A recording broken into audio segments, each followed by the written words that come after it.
Alléluia. Bénissons le nom du Seigneur. Alléluia. Nous sommes dans les jours de sa puissance. Et cela veut dire que toute chose qui essaie de se moquer de Dieu dans ta vie, cela doit t'abandonner ce soir. Dans le nom de Jésus-Christ. Laissez-moi prier pour quelqu'un déjà même. Encore je dis que toute chose qui représente la honte et le reproche, dans le nom de Jésus-Christ, le Fils du Dieu vivant, cela te libère maintenant. Et quiconque qui t'a dit, où est ton Dieu? Que ton témoignage soit la réponse à leurs questions. Que ton témoignage soit la réponse à leurs questions. Que ton témoignage soit la réponse à leurs questions. Dans le nom de Jésus-Christ. La Bible dit dans Ephésiens 2:10, il dit, car nous sommes son ouvrage. Tu veux comprendre cette écriture-là? Tu dois regarder une personne qui est un artisan professionnel. La Bible dit que nous sommes son ouvrage. Cela veut dire que les outils que Dieu utilise, le menuisier pour son ouvrage, il utilise la scie et du bois et tout ce qu'il utilise. Donc quand la Bible dit que nous sommes son ouvrage, ça veut dire que chaque fois où Dieu veut faire une déclaration, ou bien veut faire quelque chose, il regarde autour jusqu'à ce qui te trouve. Maintenant il fait quelque chose à ta vie qui te transforme en trophée, qu'il montre aux gens. Je déclare que Dieu annonce quelqu'un. Ça peut avoir l'air un peu comme si je fais des déclarations vaines, mais dans le nom de Jésus-Christ, je déclare mon Dieu. Je ne sais pas pour ton Dieu, mais mon Dieu t'annonce maintenant. Dans le nom de Jésus-Christ. Et pour ceux qui veulent abandonner et se demandent si Dieu est vraiment dans leur vie, parce que c'est un peu comme si j'ai prié, c'est un peu comme si j'ai jeûné, c'est un peu comme si j'ai ouvert mon cœur, mais je ne vois pas encore les manifestations de Dieu. Laissez-moi vous dire la vérité. Quand Dieu commence avec toi, quand Dieu commence à vous honorer, ce sera sans arrêt de l'honneur de la victoire. Honneur et victoire sans arrêt, je dis, dans le nom de Jésus-Christ. Pour beaucoup d'années, Anne a crié et pleuré pour un enfant, mais quand Samuel est venu, Samuel était celui qui a moins les rois à Israël. Je prie pour vous. Pendant que vous pleurez pour un enfant, que Dieu vous donne une nation. Dans le nom de Jésus-Christ. Nous sommes ici, Seigneur, parce que nous croyons en toi. Tu n'as jamais appelé la semence de Jacob à te chercher en vain. Nous sommes venus avec nos cœurs ouverts. Nous prions dans le nom de Jésus-Christ. Que le diable soit ennuyé sur nos vies ce soir. Dans le nom de Jésus-Christ. Que nous voyons une fois encore la manifestation de ta victoire dans nos vies. Nous ouvrons nos cœurs pour recevoir ce soir. Dans le nom puissant de Jésus-Christ, nous avons prié. Dieu vous bénisse, s'il vous plaît. Asseyez-vous. Semaine après semaine, laissez-moi vous annoncer que quelque chose vous arrive. La Bible dit, maintenant, nous sommes les fils de Dieu et ce que nous serons n'a pas encore apparu. Alléluia. Vous devez garder cette conscience-là, que chaque fois où vous venez devant le Seigneur, quelque chose arrive à votre esprit, votre homme spirituel, à votre mentalité. Et cela veut dire que quelque chose arrive à tout ce qui est autour de vous, dans le nom de Jésus-Christ. Alléluia. Comme toujours, je vais vous encourager à être très attentif à la parole. Ceci, c'est le sentier du culte que le diable n'aime pas. Parce que l'on fait de sa parole donne la lumière et la Bible dit que ça donne la compréhension, la révélation ou simple. Donc quand la parole de Dieu veut venir, tout type de distraction démoniaque commence. C'est votre responsabilité maintenant d'insister que je vais me concentrer, je vais ouvrir mon cœur et mon esprit pour entendre. Alléluia. C'est toujours l'écoute de la foi et l'œuvre des miracles. Longtemps tout l'écoute qui produit la foi et après les miracles qui suivent. Le seul canal, la seule plateforme pour communiquer la foi qui vient de la Bible, c'est la parole de Dieu. Donc ça veut dire qu'en dehors d'une rencontre avec la parole de Dieu, le chrétien, bien, le croyant ne peut pas voir la foi qui produit des résultats. Alléluia. Plus que les informations que vous allez recevoir, c'est important de réaliser que la parole de Dieu porte avec elle une impartition. Le Saint-Esprit n'est pas en train de se mouvoir autour de cet auditorium et au-delà pour tous ceux qui sont connectés en ligne pour rien. Quand la parole vient, avec sa parole et son esprit, qui amène la performance et une confirmation à sa parole. La Bible dit, et le Seigneur marchait avec eux, confirmant la parole, avec des signes qui suivaient, ou des prodiges. Que cela soit votre témoignage, dans le nom de Jésus-Christ. Je suis venu ce soir avec un fardeau très fort, qui est devenu un appel du Seigneur. Et souvent, quand Dieu veut planter une compassion en moi, ou une colère divine, si je peux utiliser cette expression-là, souvent il va faire expression à une des visions qu'il m'avait données auparavant. Je ne sais pas si c'est juste une expérience unique, mais quelque chose m'arrive chaque fois où le Seigneur me rappelle l'une de mes anciennes visions que j'ai eues avec lui. Ça plante encore et met encore la foi à nouveau en moi. Et je pense que c'est une stratégie qu'il utilise afin que vous ayez un goût du fardeau qui est sur son cœur en ce qui concerne le fait de relâcher le peuple de Dieu dans n'importe quel domaine de concentration qu'il veut la saison. Donc ça a commencé bien avant que nous allons à Zaria. Et c'était tellement un fardeau très fort dans mon cœur. Et maintenant, ce fardeau s'est transformé en enseignement que vous allez entendre ce soir. Donc, laissez-moi vous demander de me donner votre attention. Parce que ce service ce soir, c'est un culte très prophétique. Un culte très prophétique. Cela veut dire que beaucoup de choses seront créées dans votre vie. Cela veut dire que beaucoup de choses qui n'étaient pas là maintenant sont sur leur chemin pour venir. Cela veut dire que beaucoup de choses qui ne sont pas voulues dans ta vie sont enlevées dans le nom de Jésus-Christ. Alléluia. La liberté de la captivité financière. Voilà le titre de mon message. Luc 2, Luc 4. Désolé, ne pensez pas que c'est un culte financier. Non, non, c'est un culte prophétique. Je vous l'ai dit déjà avant de commencer. Nous avons une série qui vient bientôt, comme nous le faisons chaque fois. Et je vais enseigner plus sur les finances, mais ce soir, le Seigneur vient avec un bâton et avec un feu. Vous allez apprendre beaucoup de choses ce soir, mais il y a des choses définitives que le Seigneur veut faire dans nos vies ce soir. Et pour quelqu'un, ta prière et ton jeûne, voilà, tu auras la réponse ce soir parce que tu as dit, Dieu, quand vas-tu me visiter? Ne sachant pas que pendant que tu étais en chemin pour venir à l'église, quand tu as quitté ta maison, tu as quitté la honte. Quand tu as quitté la maison, tu as quitté le reproche. Quand tu as quitté la maison, tu as laissé ton hier derrière. Et que cela ne revienne plus jamais dans ta vie encore, dans le nom de Jésus-Christ. Pour certains d'entre vous, quand vous avez quitté la maison, vous avez laissé la malédiction générationnelle qui a gardé tout le monde dans votre famille, qui aimait le Seigneur, mais qui vivait dans la pauvreté, qui aimait le Seigneur, mais qui vivait dans tout type de reproches. Pas de beauté, pas de couleur dans votre vie. Dans le nom de Jésus-Christ, je me tiens représentant le roi des rois et je déclare que ce cercle-là est brisé une fois pour de bon. Ce cercle est brisé une fois pour de bon. Ce cercle est brisé une fois pour de bon. Et pour quelqu'un ici que tu as porté sur ta tête, comme Caïn, la déclaration qui est Ichabod, ce qui veut dire la gloire est partie. Que partout où tu vas, ça devient clair que c'est un peu comme si ton appel c'est le reproche. Dans le nom de Jésus-Christ, le Fils du Dieu vivant, nous effaçons cette marque-là de ta vie pour un homme de Dieu ici, pour une église, pour un business, pour une famille. C'est un peu comme si toute chose fonctionne à part les finances. Mais vous vous demandez c'est quoi la clé? Qu'est-ce que nous ne faisons pas bien? Dans le nom de Jésus-Christ, que mon Dieu vous surprenne. S'il vous plaît, asseyez-vous. Et maintenant, prêtez-moi votre attention. Luc 4, verset 16. Et laissez-moi prendre un temps pour célébrer un homme de Dieu très cher, vénérable Haït, tout droit de Onitsha, avec la communauté anglicaine. Nous te bénissons, monsieur. C'est un honneur de vous avoir ici. Que Dieu vous bénisse, s'il vous plaît, asseyez-vous. Luc 4, verset 16. Luc 4, verset 16. La Bible dit, il se rendit à Nazareth, Jésus maintenant, où il avait été élevé, et selon sa coutume, il entra dans la synagogue le jour du sabbat. Et la Bible dit, il se leva pour faire la lecture, verset 17, et on lui remit le livre. Je vois la main des gens en train de sortir du feu. Voilà ce que je vois. La main de certaines personnes ici, qui est en feu. C'est une manifestation de l'esprit de la pauvreté sur beaucoup de familles. Ça peut ne pas être pour tout le monde, mais tout le monde qui est représenté dans cette vision que j'ai eue, dans le nom de Jésus-Christ, quoi que ce soit qui a caché vos mains, ou ceux des membres de votre famille, j'espère que vous n'êtes pas ici pour vous seuls. Vous êtes aussi ici pour vos membres de vos familles. C'est en ce qui concerne vous et votre famille, que ce feu-là soit transformé ensemble, que ce feu-là soit transformé ensemble, que ce feu soit transformé ensemble, quoi que ce soit qui n'est pas planté par Dieu, dans le nom de Jésus-Christ. S'il vous plaît, asseyez-vous. Continuons. La Bible dit, et on lui remit le livre du prophète Ésaïe. Et l'ayant déroulé, il trouva l'endroit où il était écrit, verset 18, « L'Esprit du Seigneur est sur moi, parce qu'il m'a oint pour annoncer une bonne nouvelle aux pauvres. » Qu'est-ce qu'il m'a envoyé faire? Annoncer une bonne nouvelle aux pauvres. Le mot pauvre là est traduit dans la version d'Ésaïe là aussi comme humble ou soit modeste. Il m'a envoyé pour guérir ceux qui ont le cœur brisé. J'aime le 19, pour proclamer aux captifs la délivrance. La délivrance n'est pas uniquement fait, c'est prêcher aussi, prêcher la délivrance. Cela veut dire qu'il y a quelque chose que les captifs doivent entendre qui relâche la puissance de Dieu et transforme cela en victoire. Et aux aveugles le recouvrement de la vue pour renvoyer libres les opprimés. Pour publier une année de grâce du Seigneur, verset 20 maintenant, la Bible dit, ensuite il roula le livre, le remit au serviteur et s'assit. Et tous ceux qui se trouvaient dans la synagogue avaient les regards fixés sur lui.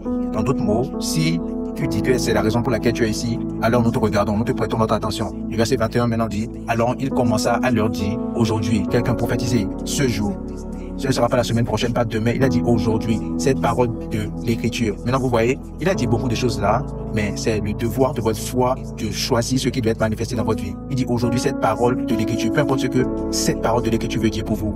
Cette parole de l'écriture que vous venez d'entendre est accomplie. Alléluia, 2 visions très rapidement et je vais commencer à enseigner. La première vision que le Seigneur m'a rappelée, qui a inspiré ce enseignement, ce culte prophétique ce soir, c'est la vision que j'ai eue qui va m'appeler mais m'attirer à l'appel de Dieu. Je l'ai partagé plusieurs fois, mais je veux que vous prêtez attention. Je vais aller directement au point parce que nous avons beaucoup de choses à faire. Alors je me tenais sur un bâtiment très élevé, comme des gratte-ciels, et j'ai vu comme une mer de personnes. C'était toute une génération, une multitude de personnes. Et ceux qui étaient devant moi, quand l'image zoomait, ils ont commencé à pleurer. Et je me rappelle très clairement, il n'y a pas de nourriture. Voilà ce qu'ils ont dit, il n'y a pas d'eau. Et j'ai dit, c'est qui la cause de cela? Et ils ont pointé. Ensemble, ils ont pointé à moi. Et j'ai dit, mais pourquoi je vais faire ça? Il n'y a pas de nourriture, il n'y a pas d'eau. Et j'ai dit, c'est qui la cause? Ils ont pointé le doigt sur moi. J'ai dit, non, ce ne sera pas moi. Et maintenant, j'ai eu un appel de délivrer ces gens-là. Mais j'avais peur parce que dans cette vision, c'est un peu comme s'il y avait des personnes qui m'avaient suivi pour que je me mette là où j'étais. Maintenant, j'ai décidé que j'allais sortir, peu importe. Et j'ai dit, si je péris comme Esther, je péris. Aussitôt que j'ai ouvert la porte, j'ai rencontré ce géant-là. Cet homme-là qui, avec une barbe grise, très géant. Et je sais maintenant que c'est la représentation du Saint-Esprit. Il a étendu sa main. Et j'ai étendu ma main aussi. Et il a gardé ma main. Il a dit que je vais marcher avec toi. Et alors nous avons commencé à marcher d'un bâtiment en bâtiment. Et nous descendons. Voici la vision numéro 1. Vous savez, quand vous voyez cette chose-là, vous allez juste penser que c'est une nourriture spirituelle ou de l'eau spirituelle. Mais je pense que tout cela vient ensemble. Quoi que ce soit que la nourriture représente, ça représente une base pour le nourrissement et la suffisance. Maintenant, quand j'enseigne des choses comme ça, je n'enseigne pas cela comme un conseiller. Non, il y a une onction, un manteau qui est venu pour enseigner ce que j'enseigne. Numéro 2, la deuxième vision maintenant. Dans cette vision-là, je me tenais prêt à servir le peuple de Dieu. Il y avait une machine très étrange parce que ça mélangeait le pain avec le miel et mon devoir, moi, c'est de couper une partie et servir les gens automatiquement. Ce n'était pas moi qui faisais le mélange. Vous savez comment vous mettez du beurre dans du pain? Ça fait cela elle-même. Et cette machine-là, tu ne pourrais même pas voir la fin de la machine. Mon devoir, moi, c'est de me tenir et ça va couper le pain qui a du miel dedans. Et il y avait tellement de miel que ça coulait. Et les gens vont goûter cela et ils vont repartir encore dans la queue et revenir. J'ai vu cela arriver plusieurs fois. Et il n'y avait pas de choses un peu comme si, genre, tu étais ici déjà, ne reviens pas encore. Non, les gens vont manger et ils vont repartir. Et ils appellent les membres de leur famille et la queue a commencé tellement longue. Et les gens prenaient le pain, certains vont courir, se mettre encore dans la queue. D'autres personnes vont appeler les membres de leur famille et venaient. Le pain avec le miel. Écoutez-moi, jeune homme et jeune femme. Il y a des gens qui enseignent les finances juste parce qu'ils ont la passion de relâcher des gens du manque de la pauvreté. Mais ça, c'est très bien. Mais il y a des gens qui enseignent aussi la finance parce qu'ils ont une opportunité d'étudier des finances. Et ils amènent leurs valeurs et servent le camp du Christ avec cela. Ou servent la société en général. Et cela, c'est profitable. Il y a d'autres qui sont devenus des professionnels à cause de leur exposition aux institutions financières et pensent qu'ils ont des choses à dire. Mais il y a des gens qui ont été mandatés avec le manteau sur leur tête. Sommes ensemble maintenant et Dieu leur a donné un appel, un devoir. Dans beaucoup d'autres choses, c'est ouvrir les yeux des gens afin qu'ils puissent voir. Quand vous vous asseyez sous cette sanction-là ou sous ces personnes-là, je vous garantis, peu importe votre expérience, si votre cœur est ouvert, vous allez voir le Dieu qui fait des signes, des prodiges, qui vous sort de la honte et du reproche financier, que cette nuit soit cette nuit pour vous. Dans le nom de Jésus-Christ, j'ai vu avec tristesse l'effet limitant que c'est d'être pauvre ou bien d'être incapacité financièrement. Je le connais, comme vous savez, que ça a affecté des prédicateurs, ça a affecté des familles. Écoutez très bien, ça a affecté des ministères, ça a affecté des nations, ça a affecté des gouvernements. Les finances sont un des sponsors numéro 1 du compromis du caractère. Beaucoup de personnes aujourd'hui qui auraient été des représentations dignes, des modèles pour des générations, ils ont survécu toute autre tentation, mais pas des finances. Pas des finances. Pas de tentation finance. Sommes-nous ensemble maintenant? Judas Iscariote a résisté à toutes choses, mais en ce qui concerne l'argent, il est tombé comme des cartels. En effet, l'un des domaines principaux qui allait amener la honte au ministère de Jésus-Christ, c'était le problème des finances. Il enseignait, faisait tout ce qu'il faisait, et ceux qui collectaient les taxes ont commencé à l'embarrasser. Tu dis que tu es un enseignant de la justice, mais tu dois au gouvernement. Tu n'as pas payé tes taxes. Et c'était une déclaration qui allait affliger son ministère et le honnir. Mais Jésus-Christ a fait quelque chose immédiatement pour régler ce problème-là. Alléluia. Entre beaucoup d'autres choses que nous avons reçues en ce qui concerne la rédemption, c'est l'accès à la bénédiction. Et la bénédiction du Seigneur se transforme en tout type de bonnes choses, incluant la liberté, la délivrance de la pauvreté. Cette chose de pauvreté-là, c'est une chose très sérieuse. Parce que pendant que nous avons ceux qui parlent de la pauvreté comme une obsession, c'est-à-dire de l'argent comme une obsession, beaucoup ou très peu ont été en mesure de donner des solutions. Et nous avons les gens qui l'ont invité et ont fait cela pour leur chèque, c'est-à-dire pour le désavantage. Donc nous avons deux groupes de personnes en ce qui concerne le sujet de la pauvreté et des finances. Nous avons ceux qui sont obsédés. C'est un peu comme si toute chose dans leur vie, tout ce qui concerne la communication, de l'enseignement, des messages, est centré autour de l'argent, argent, argent, argent. Et c'est la fin. Maintenant, nous avons ceux qui fuient, qui ont honte de cela et utilisent des termes religieux, disent que ce n'est pas important, Dieu va utiliser, mais trouver un moyen de te régler. Toi, aime juste Dieu. Et beaucoup de personnes ont fait cela plusieurs fois pour plusieurs années et maintenant sont laissées dans la honte et dans les pleurs. que Dieu soit vrai et tout homme menteur. Je dis ceci encore. J'ai fait une alliance avec Dieu que je ne vais jamais lever un peuple qui est juste vibrant spirituellement. Votre vibrance spirituelle, c'est mon appel numéro 1, mais pas mon seul appel. En ce qui concerne Genèse 17, verset 6, c'est une parole que j'ai reçue dans mon esprit pour vous. Il dit, je te rendrai fécond à l'infini. Je ferai de toi des nations. Et il dit, et des rois sortiront de toi. Il n'y a pas de place pour la médiocrité et la faiblesse. Laissez-moi vous dire, vous pouvez prospérer et servir Dieu avec la dignité de l'intégrité du royaume. Si vous tombez en servant Dieu, ce n'est pas la présence ou l'absence de l'argent. C'est quelque chose à propos de la condition de votre cœur. Nous sommes en train d'apprendre.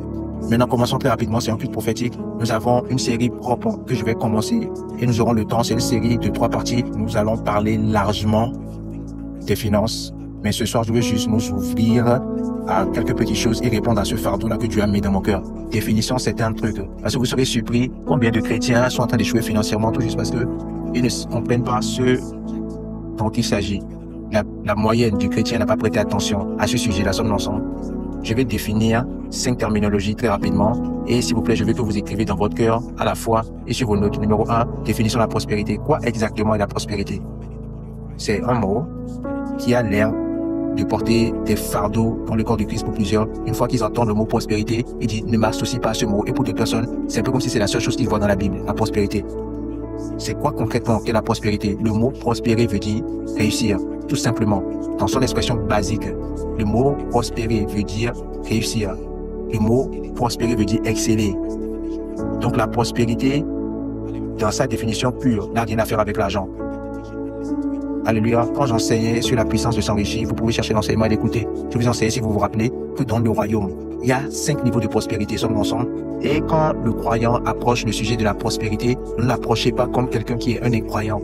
Il y a 5 niveaux de prospérité. Et Dieu espère et insiste que vous prospérez dans tous ces 5 domaines-là. Afin que vous soyez vraiment prospère de la façon du royaume. Numéro 1, très rapidement, en ordre de priorité, c'est votre prospérité spirituelle. Je fais juste un recap pour vous rappeler les choses. Numéro 2, la prospérité mentale. Numéro 3, la prospérité corporelle, votre santé et votre vitalité.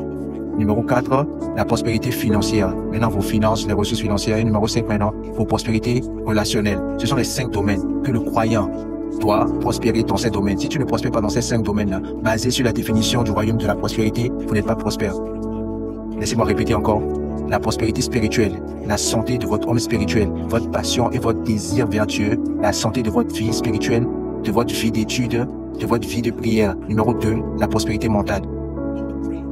Votre mentalité développée proprement et déployée. Sommes ensemble maintenant. Numéro 3, votre santé et votre bien-être. Je n'ai pas besoin de vous dire encore que peu importe à quel point vous êtes riche en ce qui concerne les finances, si quelque chose arrive à votre corps, tout cela sera comme des cendres. Le reste, si vous mourrez, votre argent ne part pas avec vous, on vous enterre nu. Et si on met ses vêtements même, tous ces vêtements-là vont se transformer en cendres. Et tout ce qui va rester sera les os de quiconque, peu importe le nom. Ça n'a plus d'importance. Sommes ensemble. Et maintenant, la prospérité financière. Et après, maintenant, finalement, la prospérité relationnelle. Maintenant, dans le royaume, vous êtes uniquement prospère si on peut voir capturer dans votre vie ces 5 dimensions-là de la prospérité. Maintenant, définissons la prochaine terminologie qui est les richesses. Écrivez ce mot-là. Qu'est-ce que la Bible veut dire quand ça parle de richesse? S'il vous plaît, écrivez. Les richesses veut simplement dire une abondance de ressources financières. Une richesse, c'est une abondance de ressources financières. Abondance de ressources financières. Maintenant, dans les temps anciens, ils n'utilisaient pas l'argent comme nous utilisons aujourd'hui.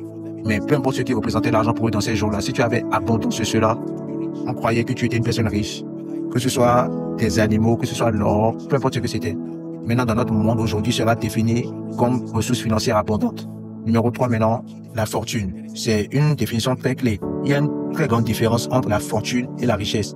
Pendant que la richesse concerne les ressources financières abondantes, la fortune concerne le système qui garantit la continuité de ces ressources-là. Il y a une très grande différence entre la richesse et la fortune. Maintenant, laissez-moi définir la fortune pour vous. La fortune, c'est des ressources financières abondantes plus le système qui garantit le réapprovisionnement.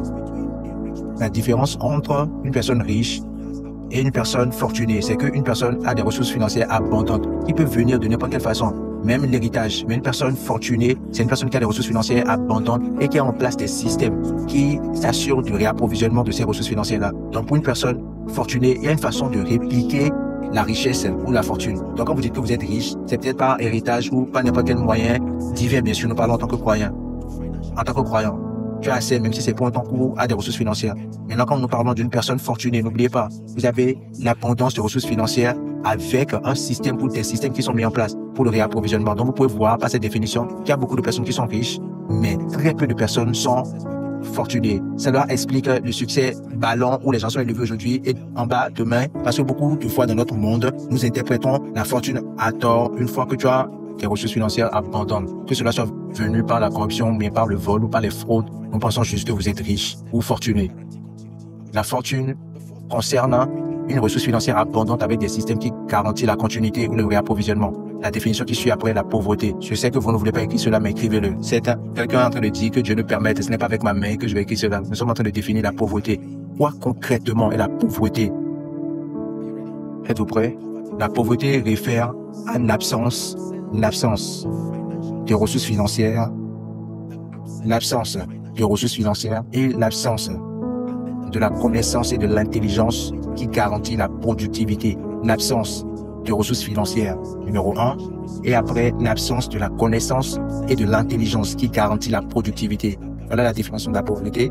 Donc si votre définition de la pauvreté est uniquement limitée à l'absence de l'argent ou des ressources financières, vous n'avez pas défini cela bien. C'est à la fois l'absence de la substance, des finances et l'absence de la connaissance et de l'intelligence qui est requis pour être productif. Est-ce que quelqu'un est en train d'apprendre déjà?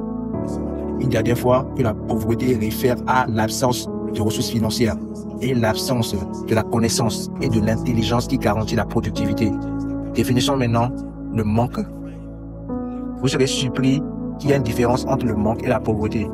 De la même façon où il y a la différence entre la richesse et la fortune. Maintenant, le manque parle d'insuffisance. Le manque parle d'insuffisance, les ressources inadéquates pour subvenir à vos besoins, spécifiquement quand cela est dû, c'est-à-dire quand vous avez besoin de cela. Alléluia. Quelqu'un dans le manque ne peut ne pas être pauvre. Le problème de quelqu'un qui est dans le manque, ce n'est pas l'absence de ressources financières. C'est que quand vous souffrez du manque, vous n'avez littéralement jamais les ressources financières quand vous avez besoin de cela. Ça peut venir finalement, mais au point où vous avez besoin de cela, ce n'est pas là. Vous voyez que beaucoup de personnes ne sont pas pauvres, mais beaucoup de personnes sont dans le manque. Et je vous ai enseigné, quand j'enseignais la puissance de s'enrichir, que l'un des avantages, écoutez très bien, l'un des avantages des finances, des ressources financières, ou de la prospérité financière, ou des ressources financières abondantes, c'est que c'est disponible quand vous avez besoin de cela. Si ce n'est pas disponible pour régler le problème que vous avez là, alors vous n'avez pas besoin de cela. Sommes ensemble. Disons par exemple, vous avez besoin d'un montant X de naira ou de dollars pour régler un problème médical qui menace votre vie. Peut-être que vous avez besoin d'un million de naira pour régler un problème médical. Et la personne va mourir sans cet argent-là. Et maintenant, vous n'êtes pas une personne pauvre. À un moment ou à un point, l'argent vient. Mais au moment où vous avez besoin de cela, ce n'est pas là. Peu importe à quel point vous persuadez, vous êtes en manque. Alléluia. Si la personne meurt et 100 millions viennent la semaine qui suit, vous êtes toujours dans le manque. Vous voyez? Le but, ce n'est pas d'être dans le manque. Le but, c'est d'avoir des ressources qui donnent la suffisance quand vous avez besoin de cela. Quand vous avez besoin de cela. La personne qui a 500 naira, qui apparaît chaque fois où il a besoin de cela, sera plus effective que quelqu'un qui est en train d'anticiper 100 millions et attend 10, 15 ans, 20 ans. Vous pouvez voir des personnes qui peuvent demander et pleurer et souffrir et dire « Quelqu'un aidez-moi ». Et quand vous regardez le système financier, il peut avoir de l'argent qui est quelque part qu'ils essaient de récupérer. Je vous dis, si au point du besoin, les ressources pour satisfaire ce besoin n'est pas là, c'est appelé le manque. Alléluia. Donc la prospérité, c'est de réussir, les richesses, avoir des ressources financières abondantes, la fortune, avoir la richesse en plus du système qui perpétue cela, ou soit qui réapprovisionne cela, la pauvreté, l'absence de ressources financières et l'absence de connaissances et de l'intelligence qui garantit la productivité. Et finalement, pour le manque, nous disons que c'est juste de l'insuffisance en un mot. Donc quand tu es dans le manque, tu es presque jamais capable de satisfaire tes besoins quand tu le veux. C'est très puissant. Maintenant, comme ma concentration est sur la pauvreté ce soir, je veux que nous allons directement au point. Quels sont les facteurs qui sont responsables de la pauvreté? S'il vous plaît, écrivez-le. Parce que la Bible dit, prêchez la délivrance aux pauvres ou aux captifs. Quels sont les facteurs responsables de la pauvreté? Pour beaucoup de personnes, surtout dans le corps du Christ, au moment où le sujet de pauvreté vient, c'est juste pour prier contre cela, ou prier contre les esprits, et etc., etc. Et pendant que cela est très important, c'est important pour nous, ou plus important pour nous, d'examiner vraiment. Et il y a 7 facteurs que j'ai écrits ici, vous serez surpris, 7 facteurs. Quiconque qui part avec ces facteurs-là dans leur vie seront pauvres, peu importe qui tu es. Sommes-nous bénis? Et quiconque qui se libère de ces 7 facteurs-là doit être riche. Il n'y a pas de sentiment autour de cela. S'il vous plaît, croyez ce que je vous dis ce soir. Alléluia. Donc, alors que vous entendez ceci maintenant, c'était donc vous maintenant dans votre mentalité, vous allez voir votre vie introspectivement, vous allez voir votre famille et dire, ah, mon père sincère, ma mère sincère, ma lignée sincère, aussi sincère qu'ils sont et étaient, voici ceux qui étaient responsables de la pauvreté qu'ils ont souffert. Beaucoup de fois, les gens désirent juste manifester la bénédiction pour prospérer et avec des superstitions, ils pensent juste qu'un jour, pas un moyen que je ne peux pas expliquer, je vais soudainement entrer dans la richesse. Non, c'est la déception cela. Et malheureusement, même si je le dis avec respect, des hommes de Dieu, nous sommes des gens qui avançons cela, ces idéologies-là. Donc les gens espèrent juste comme ça, en train d'espérer dans des sombres. Et après des années de frustration, ils succombent à la tentation du compromis. Et voilà, prêchez la délivrance aux captifs. Êtes-vous prêts pour ces sept-là? S'il vous plaît, n'oubliez pas ceci, aussi longtemps que vous êtes vivant, dans le nom de Jésus-Christ. Les facteurs responsables de la pauvreté. Ceci c'est vrai pour Abuja, ceci c'est vrai pour Lagos, ceci c'est vrai pour le Nigeria, vrai pour n'importe quelle partie de l'Afrique, vrai pour l'Europe, l'Amérique, peu importe. Ce sont des facteurs universels. Numéro 1, quelle est la première raison, le premier facteur qui est responsable de la pauvreté? Mon accent, c'est la pauvreté des croyants en Christ. Aussi bien que ce message est bon pour tout le monde dans les religions, dans les cultures, mon accent dans ce culte ce soir, c'est d'aider à apporter une contribution aux chrétiens qui les libèrent de cette captivité démoniaque qu'on appelle la pauvreté. Numéro 1, l'ignorance ou la connaissance incomplète du système financier de Dieu. Voici la première raison pour la pauvreté dans le corps du Christ. S'il vous plaît, écrivez ceci et prêtez attention. L'ignorance ou la connaissance incomplète. S'il vous plaît, si vous écrivez, soulignez l'ignorance et soulignez la connaissance incomplète.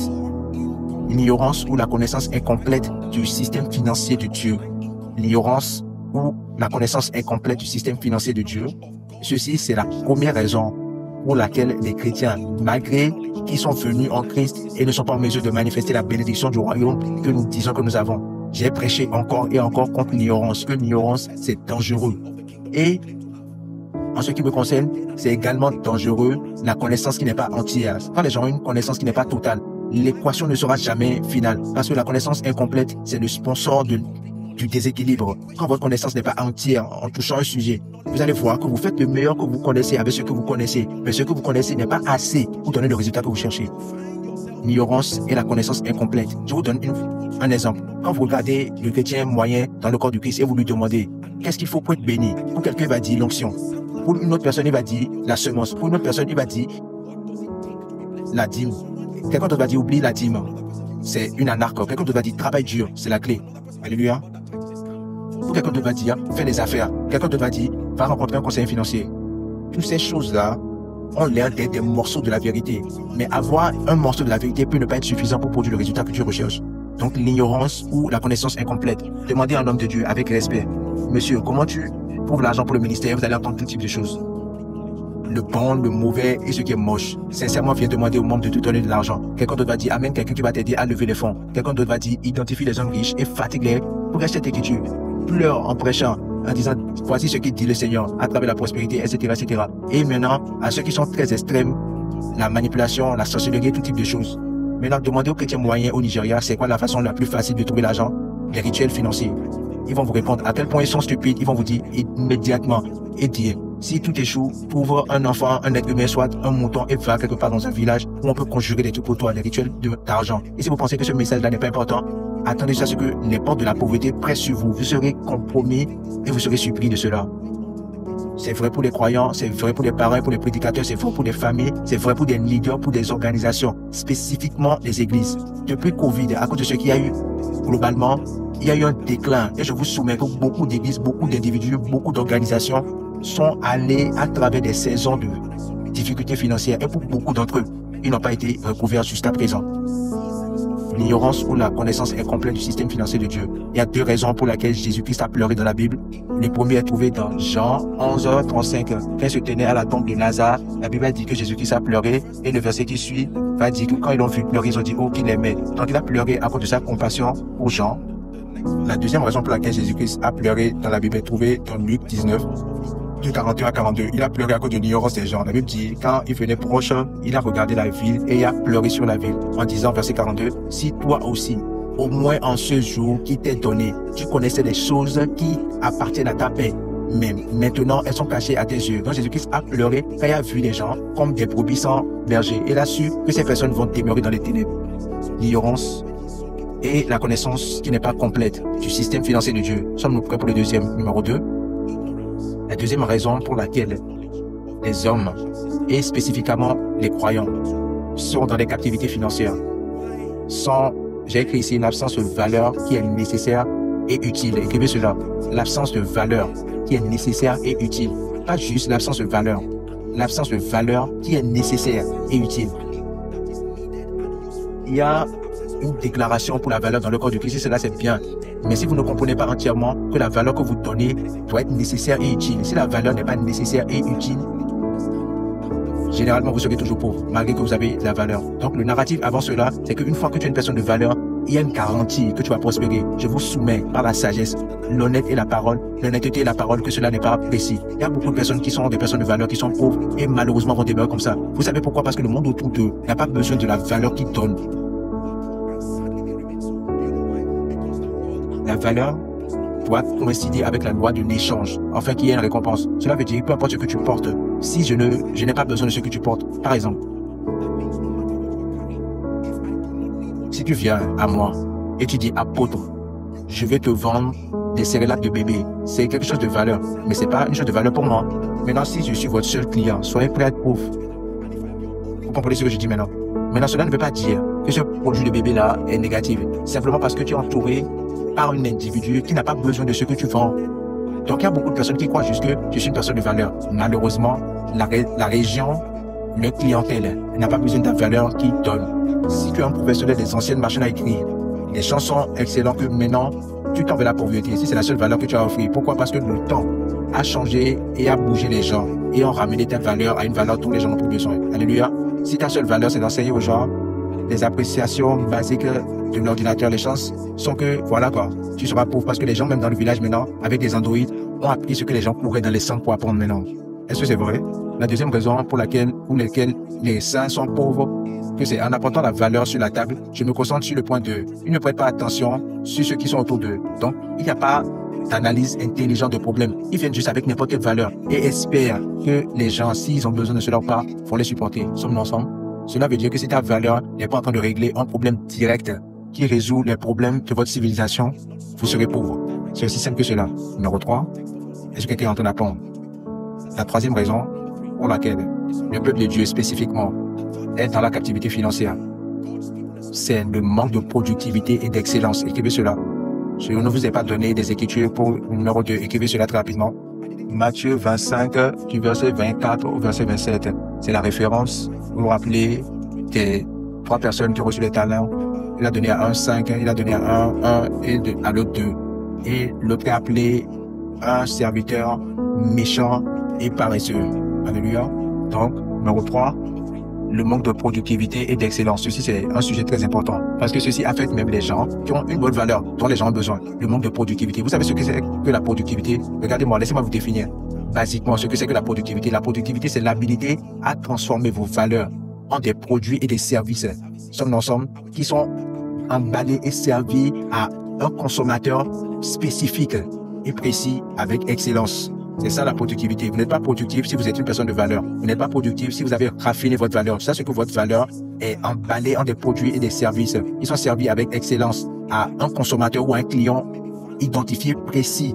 Si cela n'a pas lieu, vous n'êtes pas productif. Vous pouvez être une personne de valeur, mais pas productive. La troisième raison pour laquelle les croyants sont pauvres, c'est le manque de productivité et d'excellence. Dans Daniel chapitre 5, lisons Daniel 5. La Bible parle de ce jeune homme qu'on appelle Daniel et dit, parce qu'on trouva chez lui, chez Daniel, nommé par le roi Belshazzar, un esprit supérieur de la science et de l'intelligence, la faculté d'interpréter les songes, d'expliquer les énigmes et de résoudre les questions difficiles. Que Daniel soit donc appelé et il donnera l'explication. Il donnera l'explication. C'est sûr que vous savez qu'il y a beaucoup de personnes qui rêvaient. Mais il y avait quelque chose à propos de ce jeune homme-là qu'on appelait Daniel. Il ajoutait de l'excellence à sa valeur. La Bible dit, alors Daniel fut introduit devant le roi. Suivez très attentivement maintenant. Et le roi prit la parole et dit à Daniel, es-tu ce Daniel, l'un des captifs de Juda, que le roi mon père a mené de Juda? 14. J'ai appris sur ton compte que tu as en toi l'esprit de Dieu et qu'on trouve chez toi des lumières, de l'intelligence et une sagesse extraordinaire. Maintenant, je n'ai pas le temps de lire plus loin. Je vous aurais montré qu'il a fallu plus que l'habilité d'interpréter les rêves pour que le roi entende Daniel.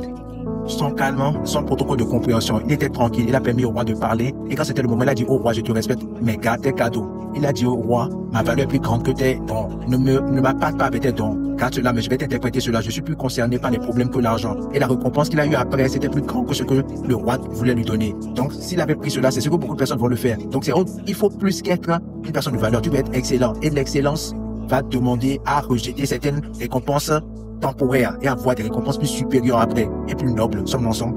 Par exemple, quand quelqu'un est une personne de valeur et décide de voler de son maître, peut-être $1000, peut-être $5000 et fuit, alors que cet homme-là veut lui donner une maison, bien faire de lui un membre de sa compagnie. Vous voyez le genre de stupidité que ces enfants, et il va fuir et quelqu'un d'autre va voler ce qu'il a volé. Vous voyez maintenant c'est 2-0 maintenant. Il a recommencé à 0.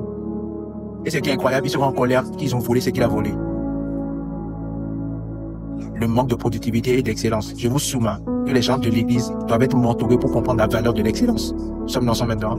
Le compromis sur la qualité est prévalent avec les croyants. Donnez aux croyants des projets à gérer. Vous allez voir tout type de compromis. Et ils vont ouvrir cela dans le nom de Jésus-Christ et vont utiliser les similarités de foi. Si vous leur donnez des emplois ou des contrats, la plupart des croyants ne veulent pas se retourner pour délivrer avec excellence ce que tu leur as confié.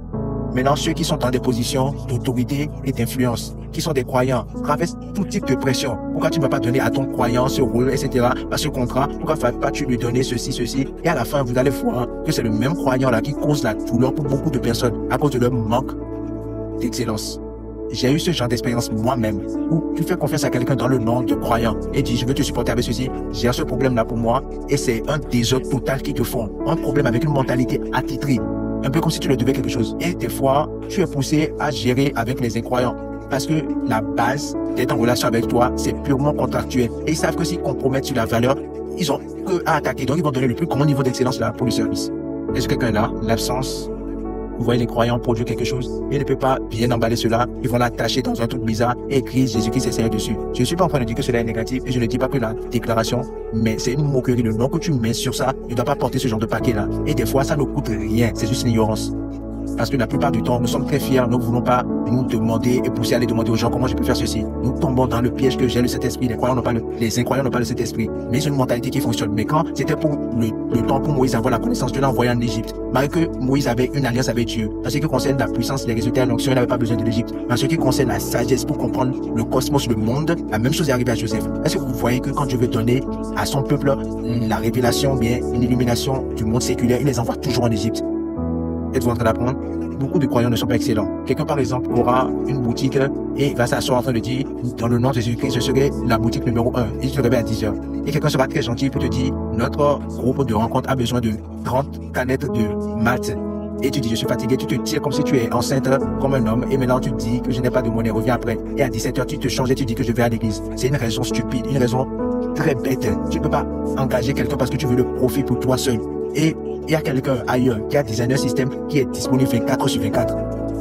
Il a mis des chrétiens, des musulmans, des athées, tous ensemble. Donc quand c'est le moment pour la prière, l'autre est là en train de s'assurer que ça arrive.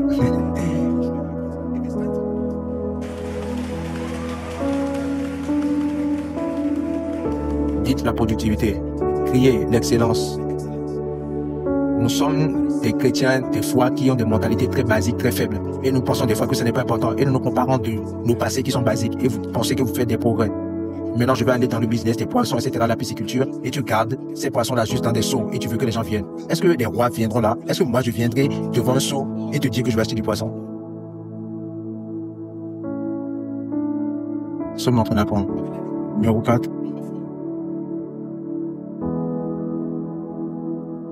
C'est quoi la quatrième clé?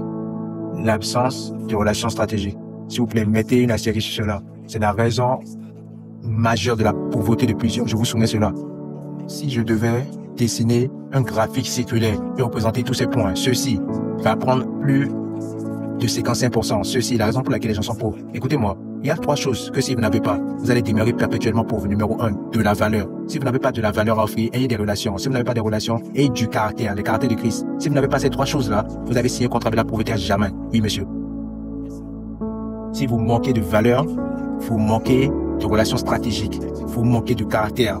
On parle du caractère de Christ ici. Donc, oubliez la bénédiction du Seigneur manifestée dans votre vie. Donc, numéro 4, écrivez très rapidement l'absence de relations stratégiques. Dans Jean chapitre 5, lisant de 1 à 7, mais regardons le 7 avec accent. un homme à la piscine de Bethesda. Jésus-Christ a dit, pourquoi tu es ici depuis longtemps? Est-ce que tu veux guérir? Le malade lui répondit, Seigneur, je n'ai personne. C'était son problème.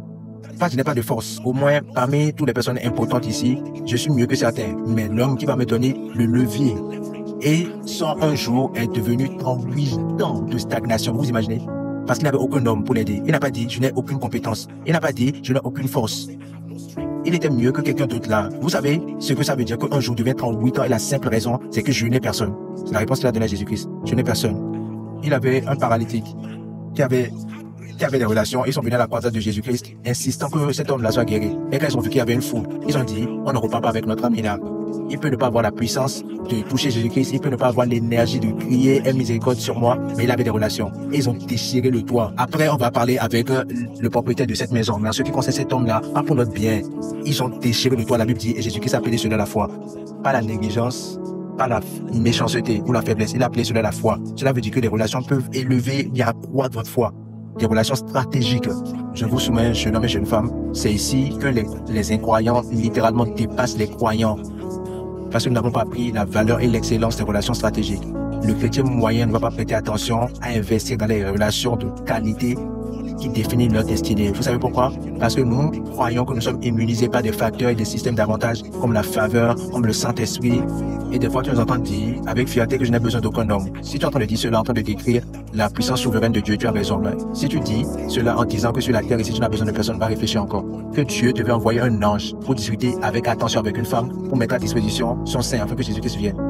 Regardez tous les hommes qui ont joué des rôles stratégiques dans sa vie. Du prophète, Simeon le prophète, Anna la prophétesse, Simon de Cyrène, Joseph d'Arimathée, celui qui avait l'âne qu'il a utilisé pour son entrée triomphante. Comment Jésus-Christ pouvait faire sans les hommes? En ce qui concerne du fait qu'il était sur la terre, il avait besoin des êtres humains. En tant que Dieu, il n'a pas besoin d'hommes, mais en tant qu'homme, il a besoin d'hommes. Laissez-moi vous rappeler encore que je vous enseigne que toute bénédiction vient de Dieu à travers des hommes pour des hommes. Répétez après moi. Toute bénédiction vient de Dieu pour des hommes à travers des hommes.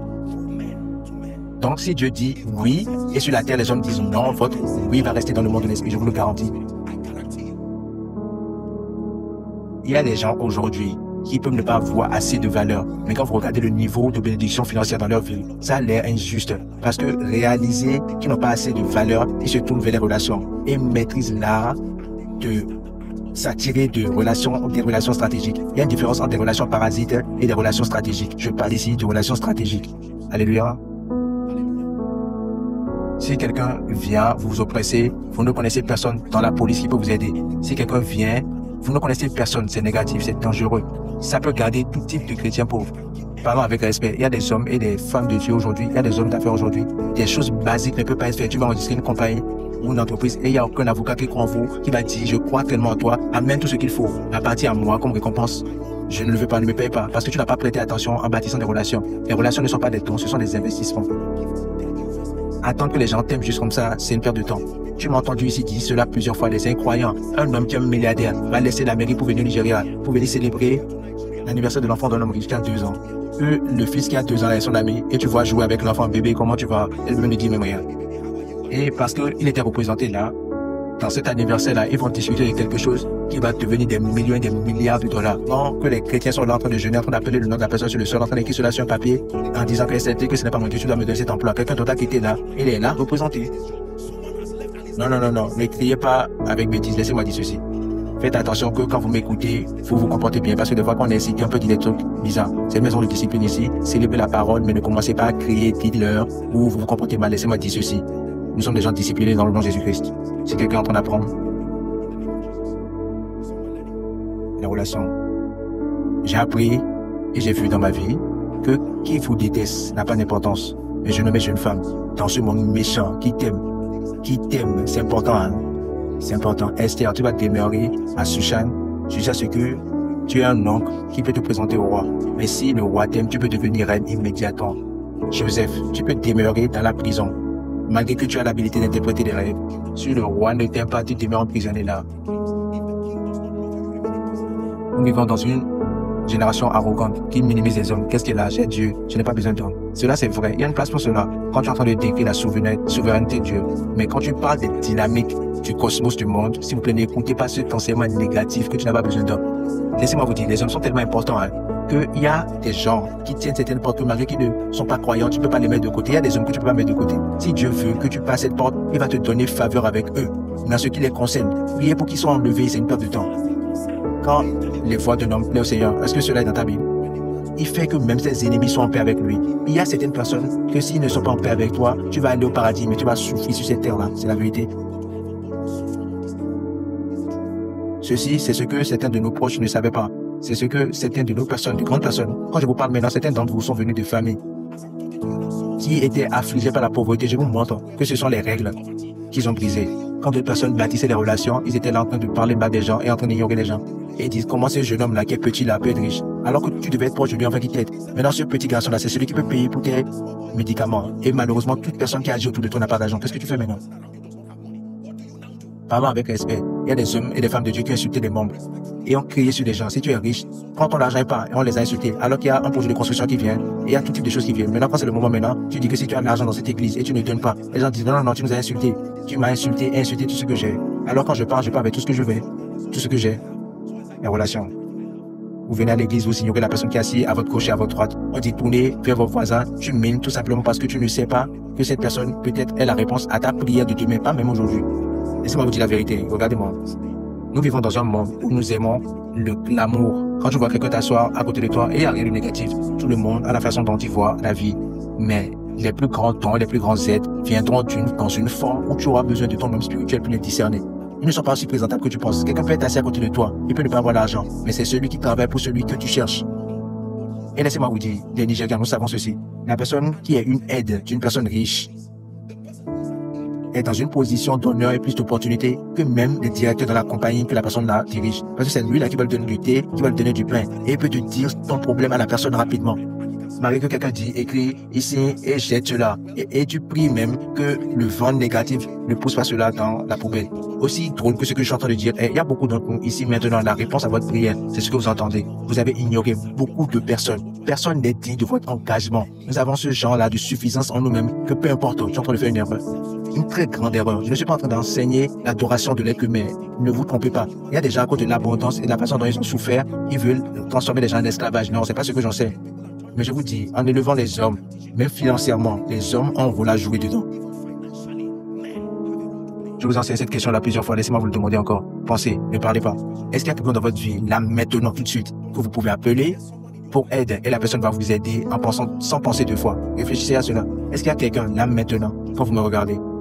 Assumons, par exemple, utilisons un montant réaliste, peut-être 200 000 naira, 500 000, 1 million naira. Est-ce qu'il y a quelqu'un dans votre vie qui a été aidé par Dieu, qui peut dire, pour ton bien, je viens dans ta maison avec ce montant? S'il n'y a personne comme ça, je vous garantis, vous vous asseyez sur une bombe qui va exploser très bientôt. Parce que basé sur la loi, tu as de la chance. Basé sur la loi, tôt ou plus tard, vous ne serez pas en mesure, même si vous êtes Jésus-Christ, supporter la croissance. Jésus-Christ puissant avait besoin des hommes de l'aider. C'est une stupidité de penser que pour le reste de votre vie, vous n'aurez pas besoin d'être humain. Non. Alléluia. Investir dans les relations peut avoir l'air coûteux. Tu vas te forcer à faire des choses que tu n'aimes pas forcément. Ça va briser ton ego. Mais le profit qui vient de cet investissement est incroyable. Vous savez, vous qu'il y a des gens qui n'ont pas du travail, mais ils ne manquent jamais d'argent. Parce qu'ils sont autour des relations stratégiques. Ils saluent, ils sont là. Quand il y a une rencontre, ils se tiennent dehors. Le devoir, c'est juste de supporter. Tu es fatigué, amène-moi de l'orange rapidement. Et tu vas penser qu'ils sont en train de perdre du temps. Et c'est peut-être que quand c'est le moment de partager tout, même quand c'est les petites miettes de la table, ça viendra eux. Un jour, quelqu'un va les regarder et dire, tu as été très effectif, prends cette voiture. Et voilà, il y a une voiture. Viens, prends cette maison. Et voilà, c'est tout. N'expectez pas que les gens prêtent attention à vous quand vous n'avez pas communiqué de l'honneur. Écoutez-moi, tout homme, le besoin de tout homme est son point de contact. Apprenez ceci, le besoin de tout homme est son point de contact. Si j'ai soif, celui qui m'amène de l'eau est la personne à qui je prête attention pour ce moment-là. Nous sommes ensemble.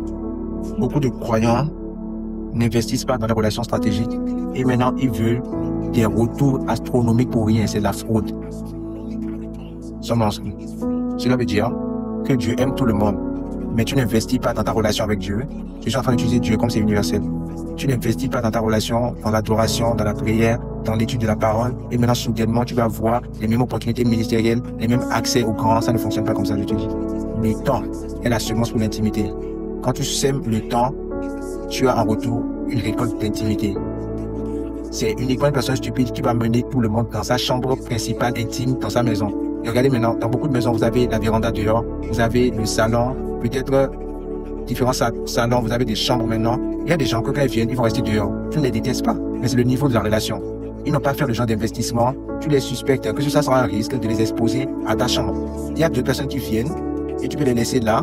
Mais ça peut vous qu'il y a des gens qui peuvent même rentrer dans votre maison et pendant que vous êtes dans votre cuisine, ils peuvent rentrer dans votre chambre. Est-ce que c'est vrai? Et s'asseoir sur le lit et vous parlent et vous n'avez pas peur à cause de la profondeur de la relation. Je vous demande une fois encore, qui dans votre vie avez-vous investi tellement en eux qu'il vous regarde et dit « Il va falloir me tuer avant de passer » et ils entendent que la maison de telle personne a été brûlée par le feu et disent « Pendant que nous discutons de là où tu vas vivre, j'ai déjà payé pour une maison pour toi. Repars là-bas avec ta famille, reste là. » Avant que nous sachons ce que nous allons faire, je prie pour vous que cette clé de sagesse-là va fonctionner dans votre vie. Je prie pour vous que dans le nom de Jésus-Christ, vous n'allez pas faire l'erreur que ceux qui sont allés en avant sur vous ont fait. Sommes-nous ensemble. L'absence de relations stratégiques. Je n'ai aucun homme ou aucune personne pour parler pour moi. J'ai les compétences, j'ai des dons. Je suis un consultant en informatique. J'ai des dons, je peux faire ceci. Je suis un expert en immobilier. Il n'y a aucun homme pour m'annoncer ni pour parler en faveur de moi. Il y a une personne qui peut parler pour toi partout. Tu dois avoir le discernement de les connaître et tu dois avoir l'humilité d'investir dans leur vie. La Bible dit, donnez une portion à 7 et à 8 et dit, parce que tu ne sais pas le mal qui viendra sur le monde. En d'autres mots, élargis tes relations humaines parce que tu ne peux pas savoir celui qui peut être utilisé par Dieu pour t'aider. Sommes ensemble. Un jour, tu vas voir une femme faible qui peut ne pas avoir aucune puissance, mais tu seras surpris du genre de personne qui l'honore. Elle peut appeler quelqu'un pour dire, est-ce que tu peux rendre cet homme-là directement? Est-ce que tu le crois en lui? Et c'est tout. Pas d'interview, rien, je vous dis. Numéro 5, c'est le manque d'apprendre. La 5e raison pour laquelle les gens sont pauvres, spécifiquement les croyants, c'est le manque de puissance spirituelle. Le manque de puissance spirituelle. Ou l'absence, pour une expression plus simple, de puissance spirituelle. Beaucoup n'ont pas appris qu'il y a une dimension spirituelle à la richesse qui demeure. Il y a une dimension spirituelle, je répète, à la richesse qui demeure. C'est appelé la puissance de s'enrichir. Deutéronome 8, verset 18, la Bible dit, « Toi, tu te souviendras de ton Dieu, parce que c'est lui qui te donne la puissance pour t'enrichir, afin qu'il établisse son alliance qu'il a juré à vos pères, comme cela est ce jour. Dieu peut donner aux hommes la puissance de s'enrichir. Dieu peut donner aux hommes la puissance de s'enrichir. Et beaucoup ont rejeté cette grâce-là. Beaucoup ont rejeté cette impartition-là. Il y a une onction qui vient sur un homme qui prime sa mentalité d'une façon incroyable pour penser, venant avec des impulsions incroyables et des idées. Cette onction-là se transforme en des faveurs qui attirent des gens, qui attirent des circonstances et des opportunités. Le manque de puissance spirituelle. Et je suis content que vous êtes venus à l'église ce soir parce que vous n'allez pas partir sans cette grâce-là. Dans le nom de Jésus-Christ, je le répète, vous n'allez pas partir sans cette grâce-là. Que cette grâce-là va venir sur vous, la même façon que cet esprit est venu sur Jésus-Christ. Ça va vous mettre un manteau et quand vous allez quitter ce lieu, vous allez définir le genre d'onction qui est sur votre vie. Dans le nom de Jésus-Christ. Je vais vous donner les deux qui restent. Numéro 6, la 6e raison pour laquelle les gens sont pauvres et demeurent pauvres et malheureusement vont demeurer pauvres, c'est le manque de patience. Proverbe 13, 11. Le manque de patience. Lisons ensemble. 1, 2. Lisez. La richesse obtenue par la vanité sera diminuée, mais celui qui amasse peu à peu l'augmente. Lisons encore. La richesse mal acquise, mais par vanité, diminue, mais celui qui amasse par peu à peu l'augmente. L'une des raisons majeures pour laquelle les gens deviennent pauvres, c'est parce qu'ils veulent devenir riches très vite.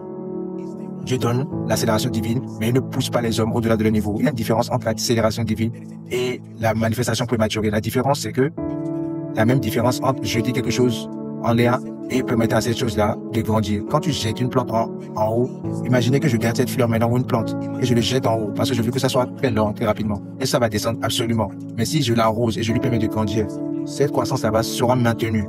Et ce sera maintenu parce que c'est connecté à une source.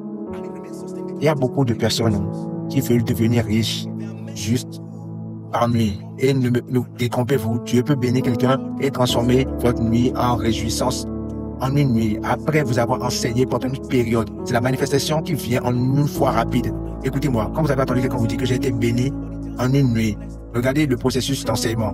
Par exemple, le Saint-Esprit est venu soudainement, mais l'enseignement n'était pas soudainement. 3 ans et demi d'enseignement et une manifestation soudaine de l'Esprit.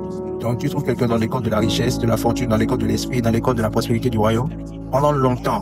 Et en une nuit, Dieu ouvre les portes. Mais je vous assure, je parle spécifiquement à ma génération parce que nous avons une obsession. du moment où ça a l'air, tu veux que les choses arrivent très rapidement. Et beaucoup d'entre nous, on mal géré ce que Dieu nous a donné et nous sommes amenés à une pénurie perpétuelle. Savez-vous que la pression de s'enrichir très rapidement peut être une addiction? Regardez-moi, la même façon où vous êtes addict en prenant la drogue, la cocaïne et toutes ces choses-là. Il y a des gens qui sont addicts, peu importe ce que Dieu leur donne. Ils veulent voir comment multiplier cela très rapidement. Et c'est à cause de la pression. Parce que nous utilisons les choses physiques autour de nous pour définir la présence de la foi. Donc quand je vois un 4x4, une Jeep, une mention quelque part, un duplex, si je te vois porter des designers du tête en bas, je vous ai dit, cela n'est pas précis. Les gens sérieux ne pensent pas comme ça. Sommes ensemble. L'impatience, dit dans le nom de Jésus-Christ. Je détruis l'esprit de l'impatience. Et monsieur, et Jésus-Christ a grandi. Luc 2, 22. Il a grandi en sagesse, il a grandi en faveur avec Dieu et les hommes. Luc 2, 52, c'est vrai pour le business, c'est vrai pour le leadership, c'est vrai pour le ministère, c'est vrai pour les finances personnelles. Il y a la loi du processus, aussi puissant, écoutez, aussi puissant que la parole incarnée était. Elle est entrée dans le sein de Marie. Vous allez penser que Jésus devait être développé en une semaine. Le peuple veut que les croyants soient sauvés. Mais Marie devait partir, subir le cours naturel de porter un bébé. Quand Élisée a prophétisé à la femme à Shunem, il a dit, en fonction du temps de la vie. Donc ça va prendre 9 mois. Il y a des choses que quand Dieu va vous aider, il va vous donner la patience d'endurer cela. Il ne va pas forcément rendre cela rapide. Parce que la leçon que vous apprenez pendant que vous êtes en train d'obtenir cela est plus important que ce que vous obtenez. En effet, c'est ce qui garde ce que vous avez obtenu. Et la Bible dit que l'argent, mais la richesse qui a été obtenue par vanité. Parce qu'il y a beaucoup de personnes aujourd'hui qui sont riches. Ils ne peuvent pas définir cela parce que ce n'est pas venu par la croissance. Donc, ils gèrent mal cela. Vous trouvez des jeunes hommes en train de gérer mal la richesse de leurs parents et leur héritage. Et en un an, vous voyez que ce qui a été bâti en 20 ans diminue en moins de 2 ans. Parce qu'ils ont tenu à des enfants qui n'ont pas la mentalité pour le maintenir. S'il vous plaît, référez à mon message, redéfinir l'héritage. Écoutez cela très bien. Redéfinir l'héritage. J'enseigne là qu'il y a 5 types d'héritage que tout père, que tout leader, tout supérieur doit transférer à ceux qui viennent après lui. Et si vous ne le faites pas, vous avez détruit la génération qui vient. L'argent et les choses physiques sont les plus basiques. Et le 5e de ces héritages-là que vous transférez. Le premier et le plus grand des héritages que vous pouvez donner à tout homme, c'est vos convictions. Vos convictions sont transférables. C'est ce qui vous a fait vous qui vous êtes. Maintenant, en Afrique, nous croyons que aimer les enfants, c'est leur donner accès à toute chose à n'importe quel moment quand ils le veulent sans les enseigner. Après tout, c'est mon enfant. Donc, nous n'avons pas des richesses qui se perpétuent sur 3 générations, 4 générations. Il y a des gens très peu au Nigeria et en Afrique qui peuvent perpétuer la richesse. Parce que vous avez beaucoup de jeunes hommes qui sont en manque de sagesse et ils ont juste des millions et des milliards et ils perdent tout ce que leurs parents bâtit pendant des années. Il y a des gens, ceux qui ont commencé ce voyage-là, ou la richesse là, et ont bâti des choses au moment où ils meurent, la richesse ne demeure même pas pendant 2 ans. Imaginez si le fils prodigue, si son père lui avait donné tout ce qu'il avait à ce jeune homme. Ça va se terminer surtout, toujours, comme il a perdu ce qu'on lui a donné. Je ne l'appelle pas stupide comme une insulte, mais c'est une description, il était stupide. Regardez les choses qu'il a fait. Aussitôt qu'il a eu l'argent, il a fui. Il a perdu la relation avec son père. Il n'y a aucune écriture qui montre qu'il a contacté son père pour dire que je suis loin, mais je vais te laisser savoir que tu es mon père, je t'apprécie. Vous voyez cela? Il a fui la maison et il y a des amis méchants qui l'attendaient déjà. Ils ont commencé à dépenser l'argent. La question, où étaient les amis quand il était avec les pourceaux? Il y a des amis qu'on les appelle des amis pour la nourriture. Je les empêche de venir dans vos vies. Qu'est-ce qu'on les appelle? Des amis pour la nourriture. C'est-à-dire, aussitôt que tu as de l'argent, ils sont là. Aussitôt que le contrat est là, tu le vois. Vous savez, j'ai prié pour toi, tout ça a surpris. Je ne t'ai juste pas dit. Mais je sais que si ce n'est pas ma prière, tu n'allais pas avoir ce contrat-là. Et après, ils disent que, oh, ils entendent une sirène, la police vient, et tu les vois, ils fuient. La Bible dit qu'un ami est fait pour l'adversité. Un ami qui ne peut pas se tenir avec toi à travers les temps difficiles, c'est pas un ami. Et ce que quand on apprend, malheureusement, c'est dans nous, c'est des amis comme ça que nous aimons. Parce qu'ils ont maîtrisé l'art de chanter vos adorations. Ils vous chantent à l'enfer.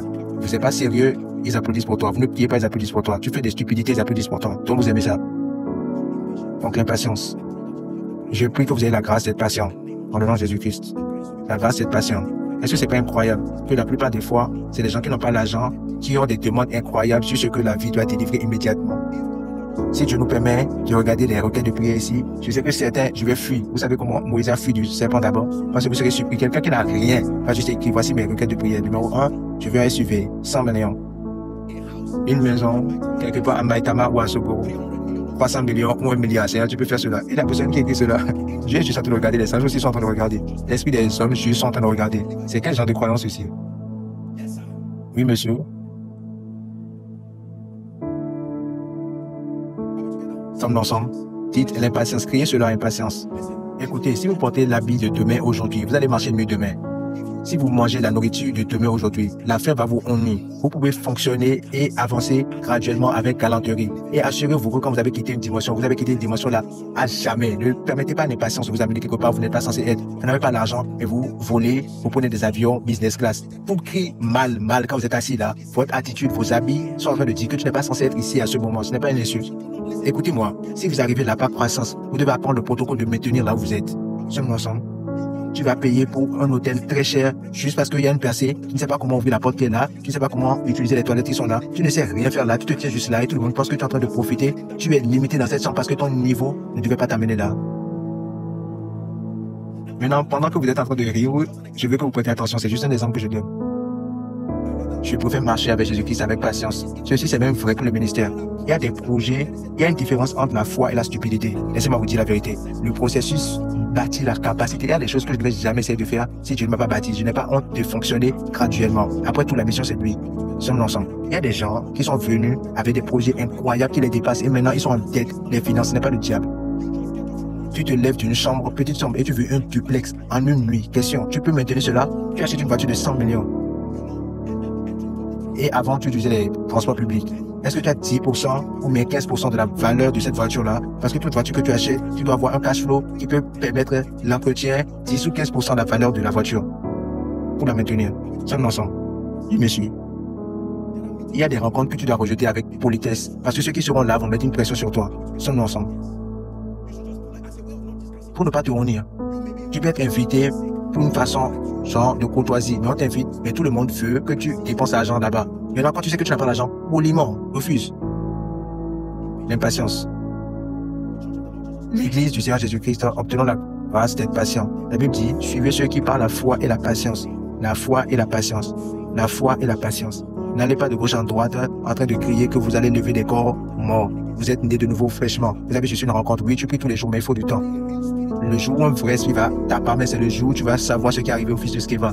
Vous savez, beaucoup de personnes font juste des stupidités. Tu vas rassembler une famille entière qui a des générations de malédictions. Oui, tu es un croyant en Christ, mais rappelez-vous, je vous ai enseigné que les croyants doivent être enseignés pour venir à maturité. Même les disciples, malgré qu'ils étaient mentorés par Jésus-Christ. Jésus-Christ, il y avait des choses qu'ils ne pouvaient pas faire. Alléluia. Tu entends qu'il y a une levée de fonds chère qui sont en train de faire quelque part et tu te trouves là et on te met devant, tu ne sais pas ce que ça veut dire d'être devant. Là, la levée de fonds. Parce que si tu étais levé dans cette dimension-là, tu sauras ce que cela veut dire. Maintenant, on applaudit pour toi quand tu venais, tu ne sais même pas ce que ça veut dire. Maintenant, on va vous donner le micro, on te donne le micro. Maintenant, pas de pression, on te dit, de la part de moi, ma compagnie, je donne 10 millions. Maintenant, ceux qui te connaissent sont surpris, 10 millions. Est-ce que tu vas vendre ta famille ou tu vas trouver l'argent? Écoutez-moi, laissez-moi vous soumettre, écoutez-moi s'il vous plaît. Riez, mais écoutez-moi.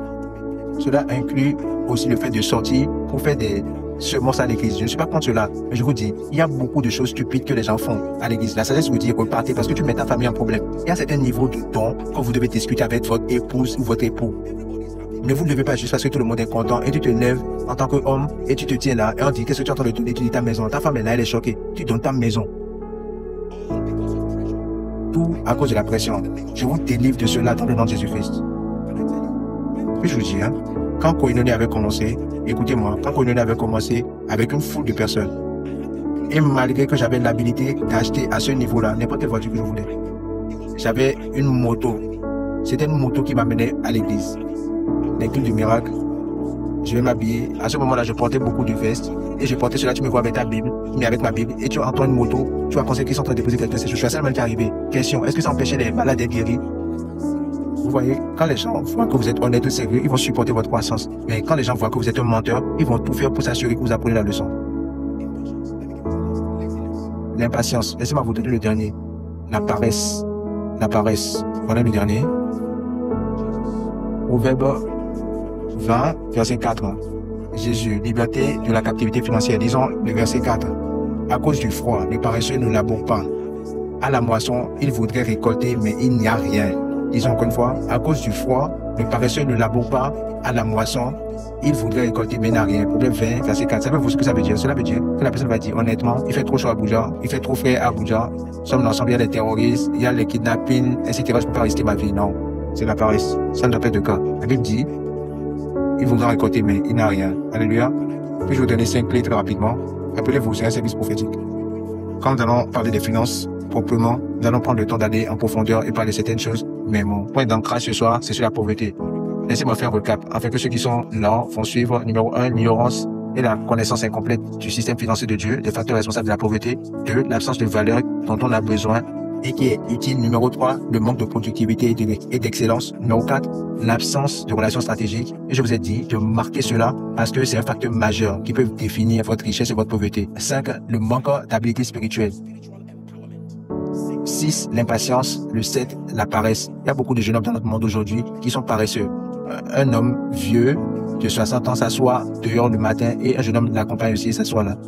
Sommes-nous ensemble? Ça ne doit pas être le cas. Quand un jeune homme s'étend, il ne va pas mourir. Écoutez-moi, spécifiquement pour nos jeunes hommes dans ce ministère, dans le nom de Jésus-Christ, le Fils du Dieu vivant, tout esprit de paresse, peu importe d'où c'est venu, et peu importe depuis quand c'est là, dans ce culte, soit délivré de cela à jamais. Ma concentration, c'est tout le monde, mais particulièrement les jeunes hommes. Ne dis pas qu'il n'y a rien à faire, lève-toi. Si tu n'as pas d'emploi, va chercher conseil quelque part. Au moins, investis ta journée proprement. Ne t'assois pas en regardant des films, regardant le football.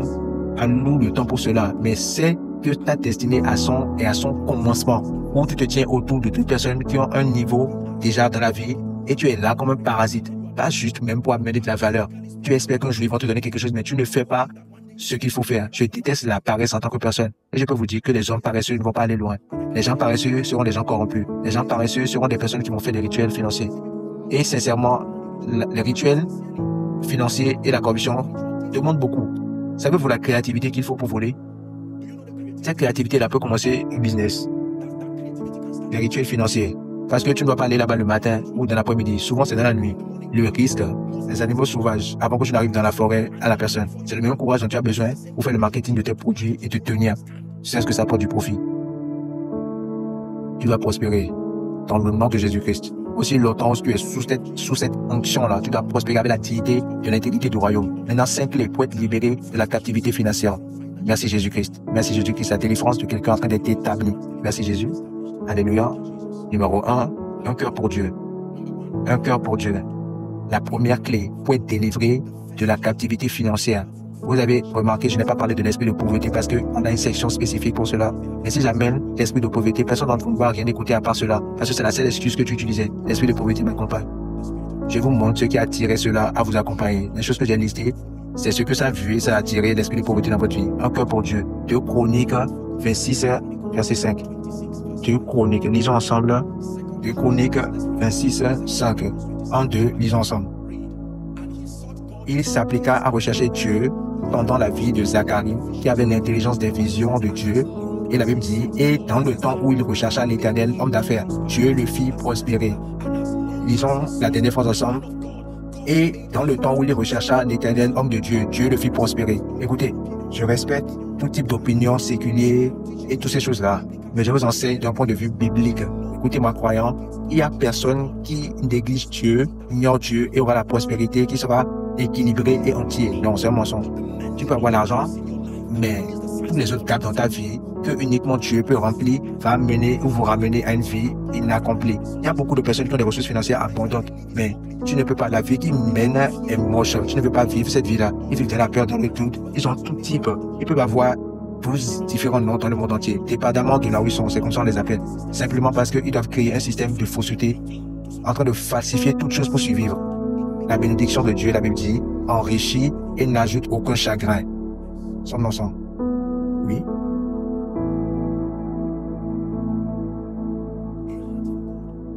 Un cœur pour Dieu. Pas le genre de richesse qui vient au dépend de votre salut. Pas le genre de richesse qui vient au dépend. Tu sacrifies toutes choses dans ta vie. Ta famille, il y a des gens qui donnent les bien-aimés de leur famille pour des rituels, pour tout type de choses, pour l'argent. Tu trouves ces choses à arriver dans notre monde. C'est terrible, ça ne doit pas avoir lieu. Un cœur pour Dieu. C'est ma prière pour vous que le genre d'argent qui va vous faire quitter Dieu, je prie ceci pour vous, que cela n'arrive jamais dans votre vie. Alléluia. Savez-vous le genre d'argent qui vous fait quitter Dieu? Le genre d'argent qui fait de l'église maintenant une nuisance pour vous. Je suis occupé. Le genre d'argent qui rend votre famille une interruption pour votre vie. Une année, tu n'as pas vu tes enfants, ta femme et tu t'en fous. Parce que tu cherches l'argent. Tes enfants commencent à t'appeler oncle. Parce qu'ils ne savent pas si tu es leur père ou pas.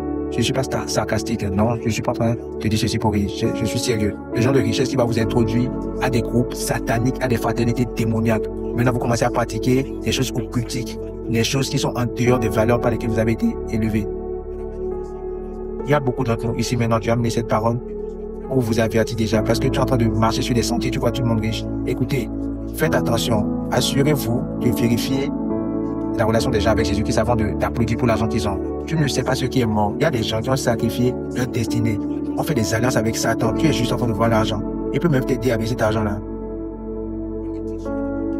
Quand nous enseignons ici sur la prospérité du royaume et la délivrance de la pauvreté, nous enseignons ceci parce que Dieu est en mesure de faire sortir les gens. Et c'est pour vous donner la convenience de servir les desseins de Dieu avec dignité et intégrité. Que Dieu va élever des gens dans ce ministère-là, des multimilliardaires dans tout type de monnaie internationale.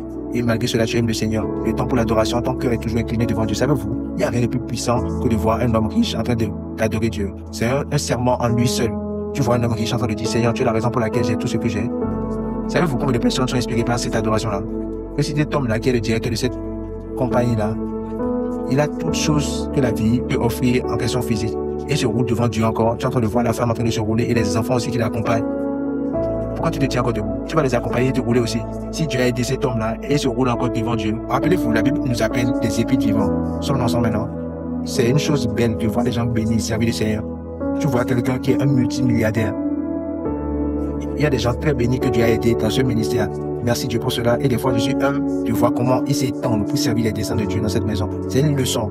Tout type de richesse qui te rend trop grand pour Dieu, c'est une stupidité. C'est juste une tombe que tu es en train de creuser et tu vas entrer dedans. Si Jésus-Christ, le roi des rois, a laissé son trône, il est venu, il est mort pour l'homme, il n'y a personne qui va donner une excuse et dire que je suis trop riche pour aimer Dieu, je suis trop riche pour adorer Dieu, je suis trop riche pour servir Dieu. Non.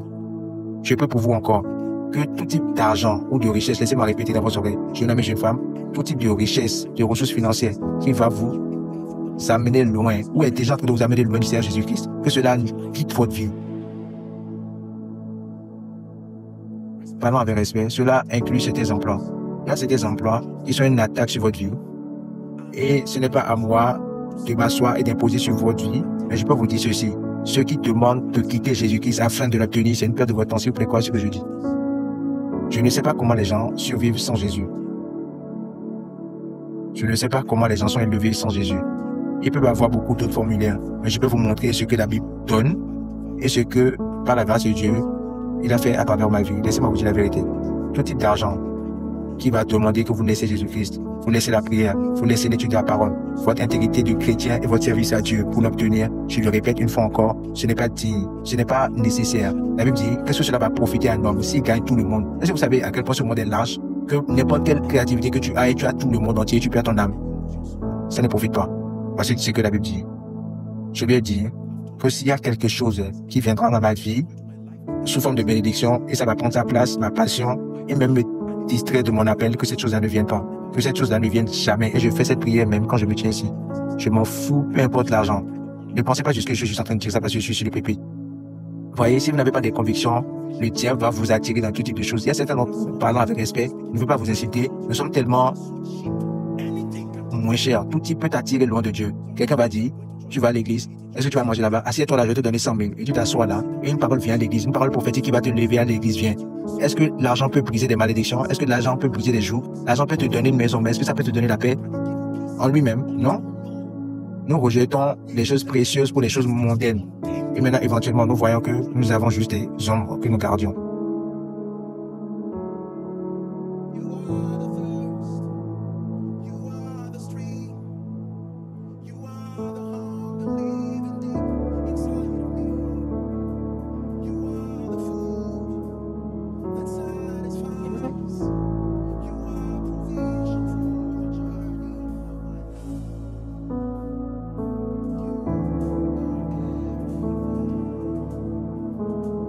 Je vais chanter cette chanson-là encore une fois. Écoutez juste ce que je suis en train de chanter. C'est une chanson puissante.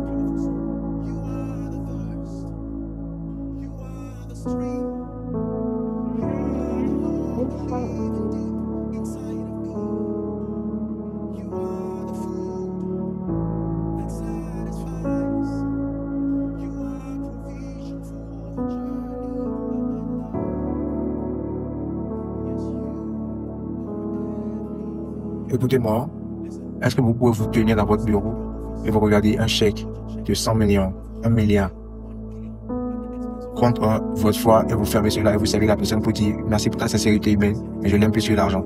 Et vous partez, vous ne touchez pas cela et vous permettez à d'autres personnes de dire que vous êtes stupide pendant que Dieu dit très bien fait.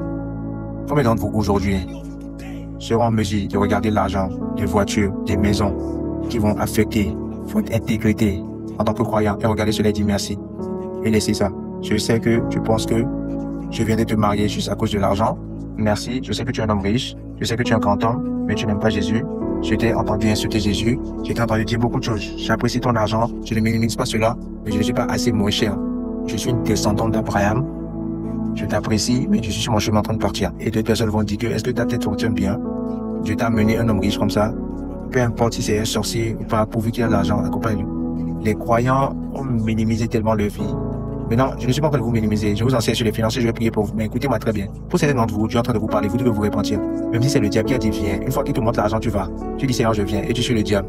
Et tu te trouves dans l'enfer. S'il vous plaît, l'argent, ce n'est pas tout. L'argent, c'est important. Mais Jésus-Christ, c'est tout. You are the thirst. You are the stream. You are the hunger living deep inside of me. You are the food that satisfies. You are provision for the journey of my life. Koinonia va mieux se rencontrer sous un arbre dehors que d'avoir l'argent par la naque, par des mensonges. Aussi longtemps que je vis, aussi longtemps que ce ministère c'est Jésus-Christ, personne ne va vous manipuler pour avoir de l'argent de vous, des dollars ou quoi que ce soit. Non, jamais. Pas pour se cacher derrière d'autres choses, non. Nous allons vous challenger à donner, mais pas manipulation, non, jamais. Je sais que ce que vous entendez est inconfortable, mais croyez que je vous aime et que je vous enseigne la vérité. Nous devons quitter spécifiquement la génération de jeunes hommes. Cette façon dont nous sommes minimisés juste à cause de l'argent. Je peux faire toutes choses pourvu que tu me payes. Tuer, oui. Voler, oui. Détruire, oui. Non. Je vais accompagner n'importe quel groupe. Enlève mon cœur, enlève mon cerveau, donne-moi juste l'argent. Et nous pensons que ce n'est pas un problème. Une génération qui devient si vulnérable à l'argent, une génération qui adore l'argent, c'est une génération qui va détruire sa civilisation. Je vous dis la vérité. Voici ce que Satan veut. Tu vois ceci arriver dans le club, et surtout en Afrique. Je suis désolé de dire ceci, mais tout mauvais leader était une fois un mauvais enfant. Ils ne rentrent pas juste dans le gouvernement, ils sont corrompus, non. Ça a été une pratique. La corruption de l'école, la mauvaise pratique, et on te libère, on ne te fait rien. Est-ce que j'ai raison? Et ça commence à grandir comme ça, jusqu'à ce que tu t'assois comme un membre d'un corps et tout ce à quoi tu penses. Beaucoup de politiciens pensent à propos des gens à qui sont envoyés servir. Ils peuvent dire des stupidités à la télé, mais tu sais, quand tu vas en profondeur pour plusieurs d'entre eux, ils sont corrompus. Et je parle globalement, pas juste en Afrique. Nous devons avoir une conscience qui aime Dieu. C'est important comment tu obtiens l'argent, pas juste que tu as l'argent. Qu'est-ce que ça va profiter à l'homme si tu as tout le monde entier et que tu perds ton âme? Puis-je vous dire, il y a beaucoup de personnes qui ont été élevées par Dieu aujourd'hui à cause de leur cœur pour eux. Ils n'ont peut-être pas connu plusieurs choses, mais mon Dieu, leur amour pour lui, ça rend cela injuste s'ils demeurent comme ils sont. Et tu vois, tu vas mener des personnes de relations stratégiques dans leur vie. Quelqu'un qui apparaît juste pour cette famille et commence à élever cette famille. Quelqu'un qui apparaît juste pour cette compagnie et commence à élever cette compagnie. Il y a des gens qui ont littéralement zéro intelligence financière, ils n'ont rien. Et la seule chose qu'ils ont, c'est un cœur pour Dieu. Et tu vas voir que tu vas amener quelqu'un ou dire, j'ai été instruit par Dieu pour t'aider et aider ta famille.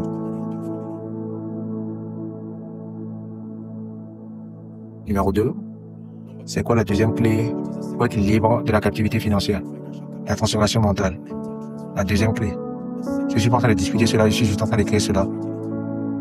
La deuxième clé, si tu n'es pas transformé mentalement, jeune homme et jeune femme, tu ne seras jamais soutenablement riche.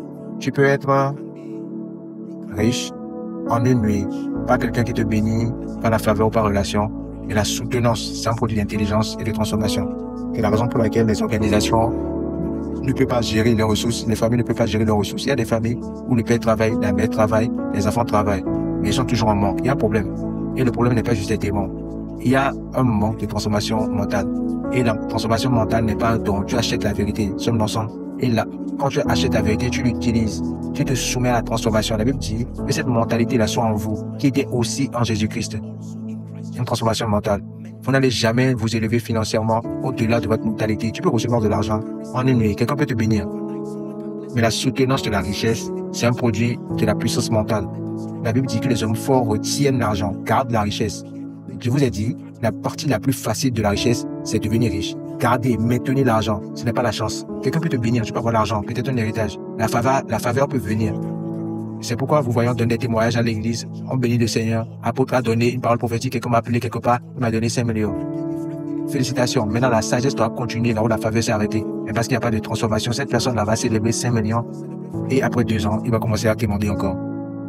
Sommes ensemble, la faveur n'est pas la seule chose dont tu as besoin dans la vie. C'est important, ça contrôle l'arrivée des ressources financières. Mais pour être en mesure de gérer ton système de richesse entier, tu as besoin d'une mentalité transformée. Et cela va te demander de chercher l'intelligence en dehors de ce que tu as déjà. Sommes ensemble, beaucoup de personnes n'investissent pas dans le travail mental pour vous bâtir. Allez écouter mes enseignements sur la transformation mentale. J'ai commencé à enseigner comment les mentalités sont formées. Je vous enseigne qu'il y a certains traits mentaux dont vous avez besoin, pas juste pour attirer l'argent, mais la richesse, mais pour le maintenir. Par exemple, la frugalité. La frugalité, c'est une mentalité qui vous permet de garder l'argent que vous avez ou la richesse que vous avez. C'est clair financièrement que vous ne dépensez pas votre capital. Quand vous le dépensez, c'est négatif, c'est mal. Ce que la faveur amène, c'est le capital. Maintenant, c'est à la sagesse maintenant de donner des stratégies pour la croissance. Ce dont vous profitez et que vous dépensez, c'est le résultat de la croissance. Et même la croissance, là, après l'investissement, a un formulaire de dépenses.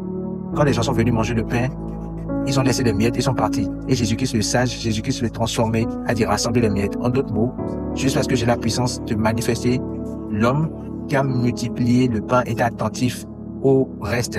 Mais ceux qui n'ont pas la puissance de le faire ont jeté cela, oubliant qu'ils auraient fait quelques heures après. La frugalité, c'est une mentalité. La qualité de s'assurer que vous coupez les pertes de votre vie. La présence de l'abondance, ce n'est pas une licence pour la bêtise. Beaucoup de personnes font des bêtises. Ils s'en foutent. Ils sont dans tout type de groupe qui ne profitent rien à votre vie, physiquement et spirituellement. Séparez-vous de ces gens-là. Parce que ça mange tes finances. Tu organises tout type de programmes, d'activités qui n'ont pas de sens en ce qui concerne ton futur. Alléluia. Il y a des gens, beaucoup d'entre nous, si nous devons être honnêtes, Dieu a été fidèle en ce qui concerne l'entrée de l'argent. Mais c'est l'absence des traits mentaux qui sont la frugalité, la gratitude, des traits mentaux comme l'honneur. J'ai partagé avec eux à Zaria, j'ai dit, si tu développes, si tu cultives une mentalité d'honneur et de gratitude uniquement, tu ne seras pas pauvre. Ta vie sera élevée et transformée en point qui va te surprendre. Écoutez-moi, si vous êtes dans une relation de tout type et tu penses que tu n'as pas assez de valeur pour contribuer, laissez-moi vous montrer ce que vous amenez à la table, la gratitude et l'honneur. Ça devient une contribution suffisante dans cette relation. Cela veut dire, si tu ne peux pas pouvoir les techniques, les compétences techniques à la fin de cette relation-là, donne la gratitude et l'honneur. Cela veut dire, tu es dans une relation, peut-être un marié ou une relation d'affaires, qui a l'air d'être tenue par une seule personne dans la relation. Une personne fait du travail. Ça sera injuste. C'est ce que tu équilibres cela en introduisant la gratitude. Je peux ne pas avoir les compétences techniques. Tu m'as amené dans cette compagnie-là de pétrole. Je sais que je n'ajoute rien à ce qui concerne mes capacités intellectuelles et de valeur, mais je vais te laisser savoir que je suis reconnaissant. Merci d'être attentif à ma famille. Merci de prêter attention à ma vie et de me faire actionnaire de cette compagnie. Je ne prends pas cela pour acquis. Et les membres là de l'entreprise ont dit, maintenez-le là. Il peut ne pas contribuer à toute chose ou à autre chose, mais nous l'aimons. Parce que ta valeur, c'est que tu apportes une contribution mentale, un support psychologique. Voilà ta valeur. Maintenant, quand tu n'as pas ta valeur intrinsèque technique, maintenant tu entoures cette image négative là avec l'ingratitude et le déshonneur. Tu es en ton chemin pour aller dans le monde des pauvres, peu importe là où tu te retrouves là. Pour certains d'entre vous, pendant que vous m'écoutez, après je l'ai dit à Zaria dans le week-end, cherchez 5 personnes dans votre vie qui ont été des contributeurs actifs, même financièrement dans votre vie. Envoyez-leur un message très généreux, exprimant votre gratitude. Merci Père. Ne dites pas que je ne t'ai pas demandé de me donner naissance, c'est très infantile. Ne faites pas cela. Ou votre boss.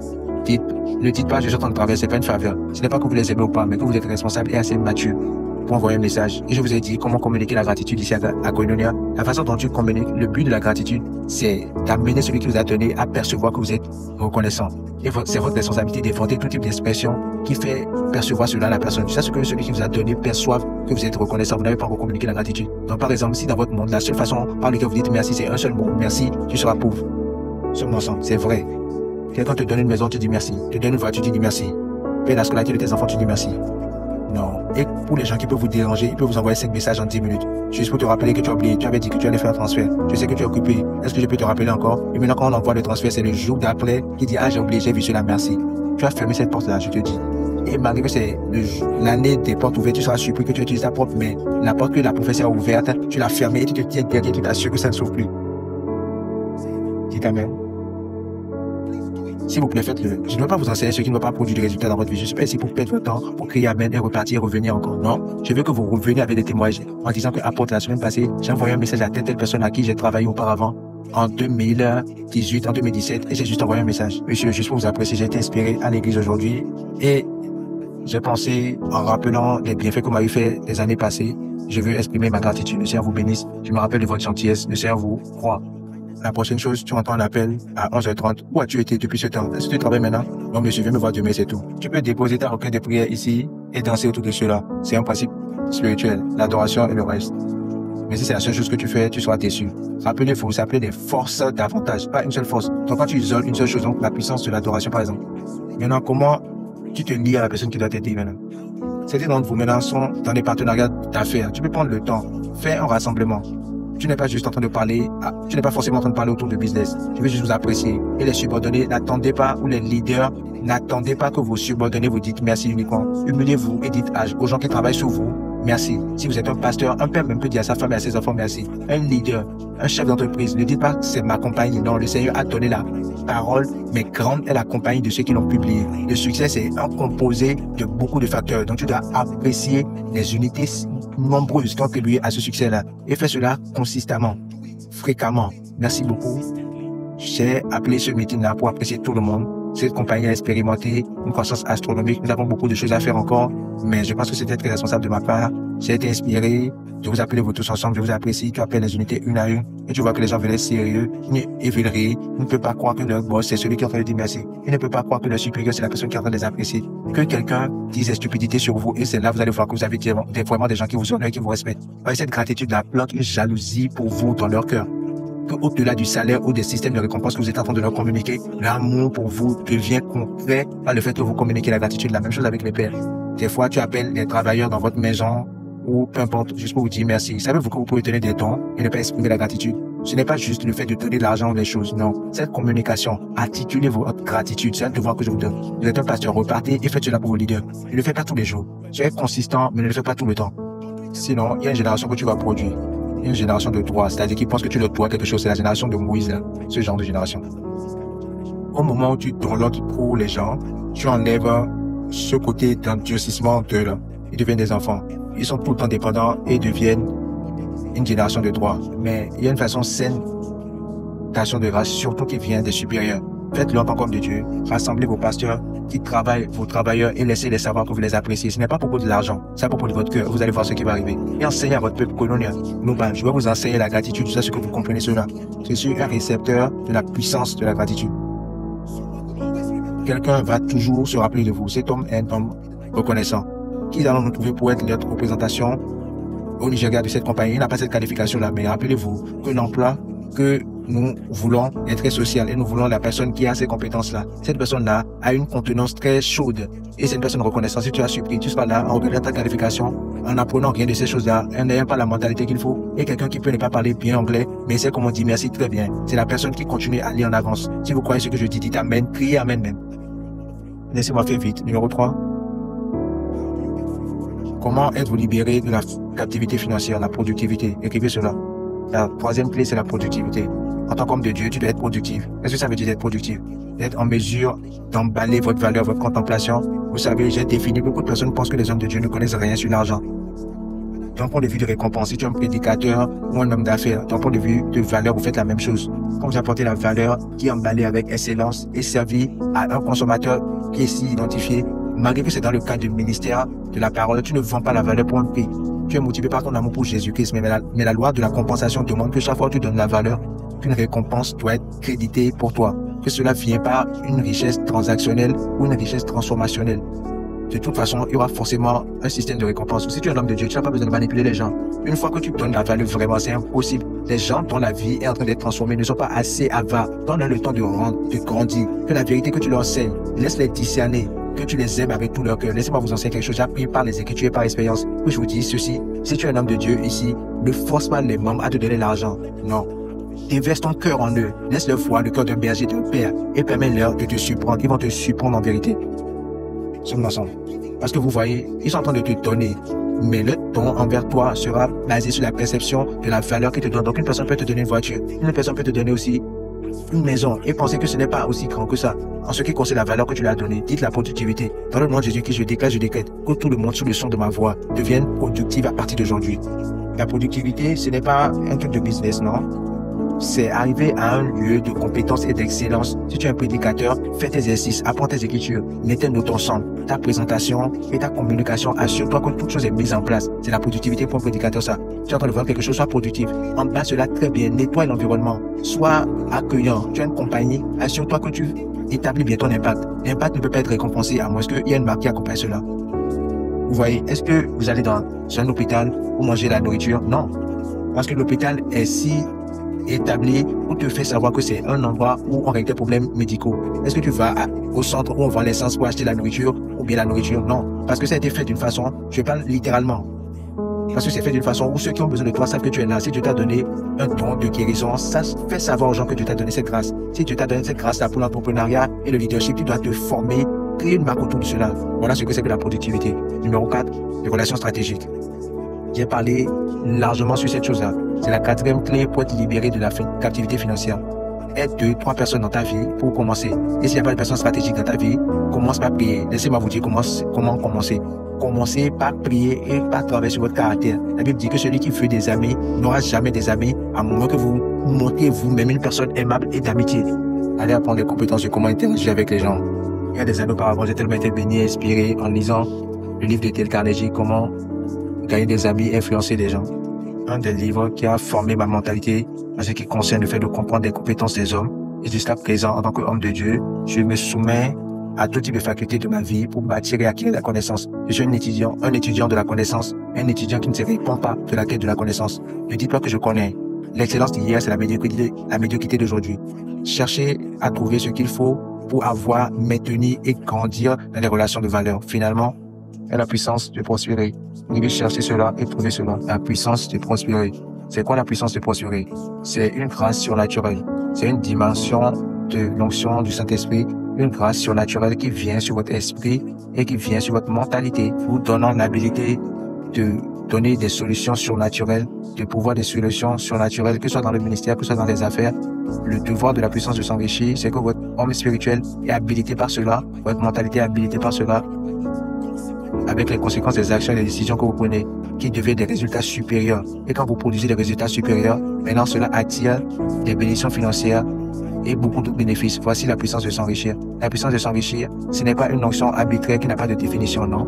La puissance de prospérer, ça a sa juridiction, ça a un devoir. Ça vous habilite votre homme spirituel, ça habilite votre mentalité.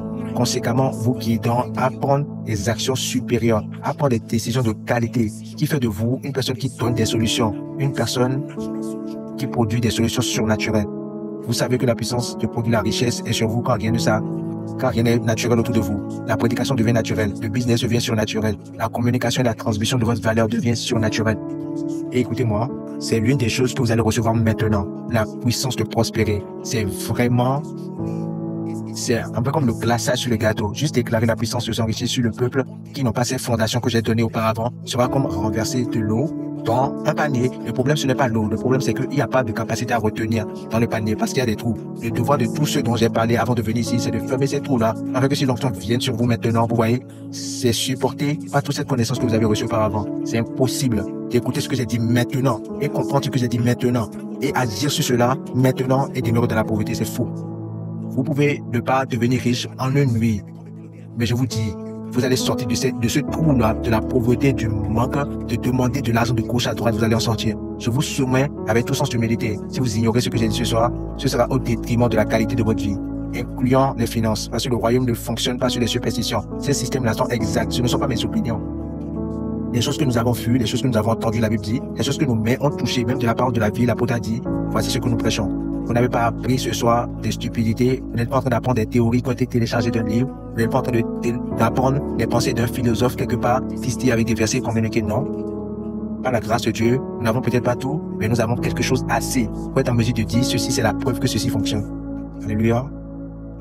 Quand Dieu m'a rappelé de ceci et a mis ce fardeau dans mon cœur, je savais que c'était important de partager ceci, que la captivité financière est un joug, c'est une malédiction. Ça ne doit pas être dans la vie d'un croyant. Aussi longtemps que tu magnifies la captivité financière et tu magnifies la pauvreté et tu donnes une position à cela dans la vie, dans ta vie, par l'ignorance, un peu comme si c'est une montagne impossible à surpasser.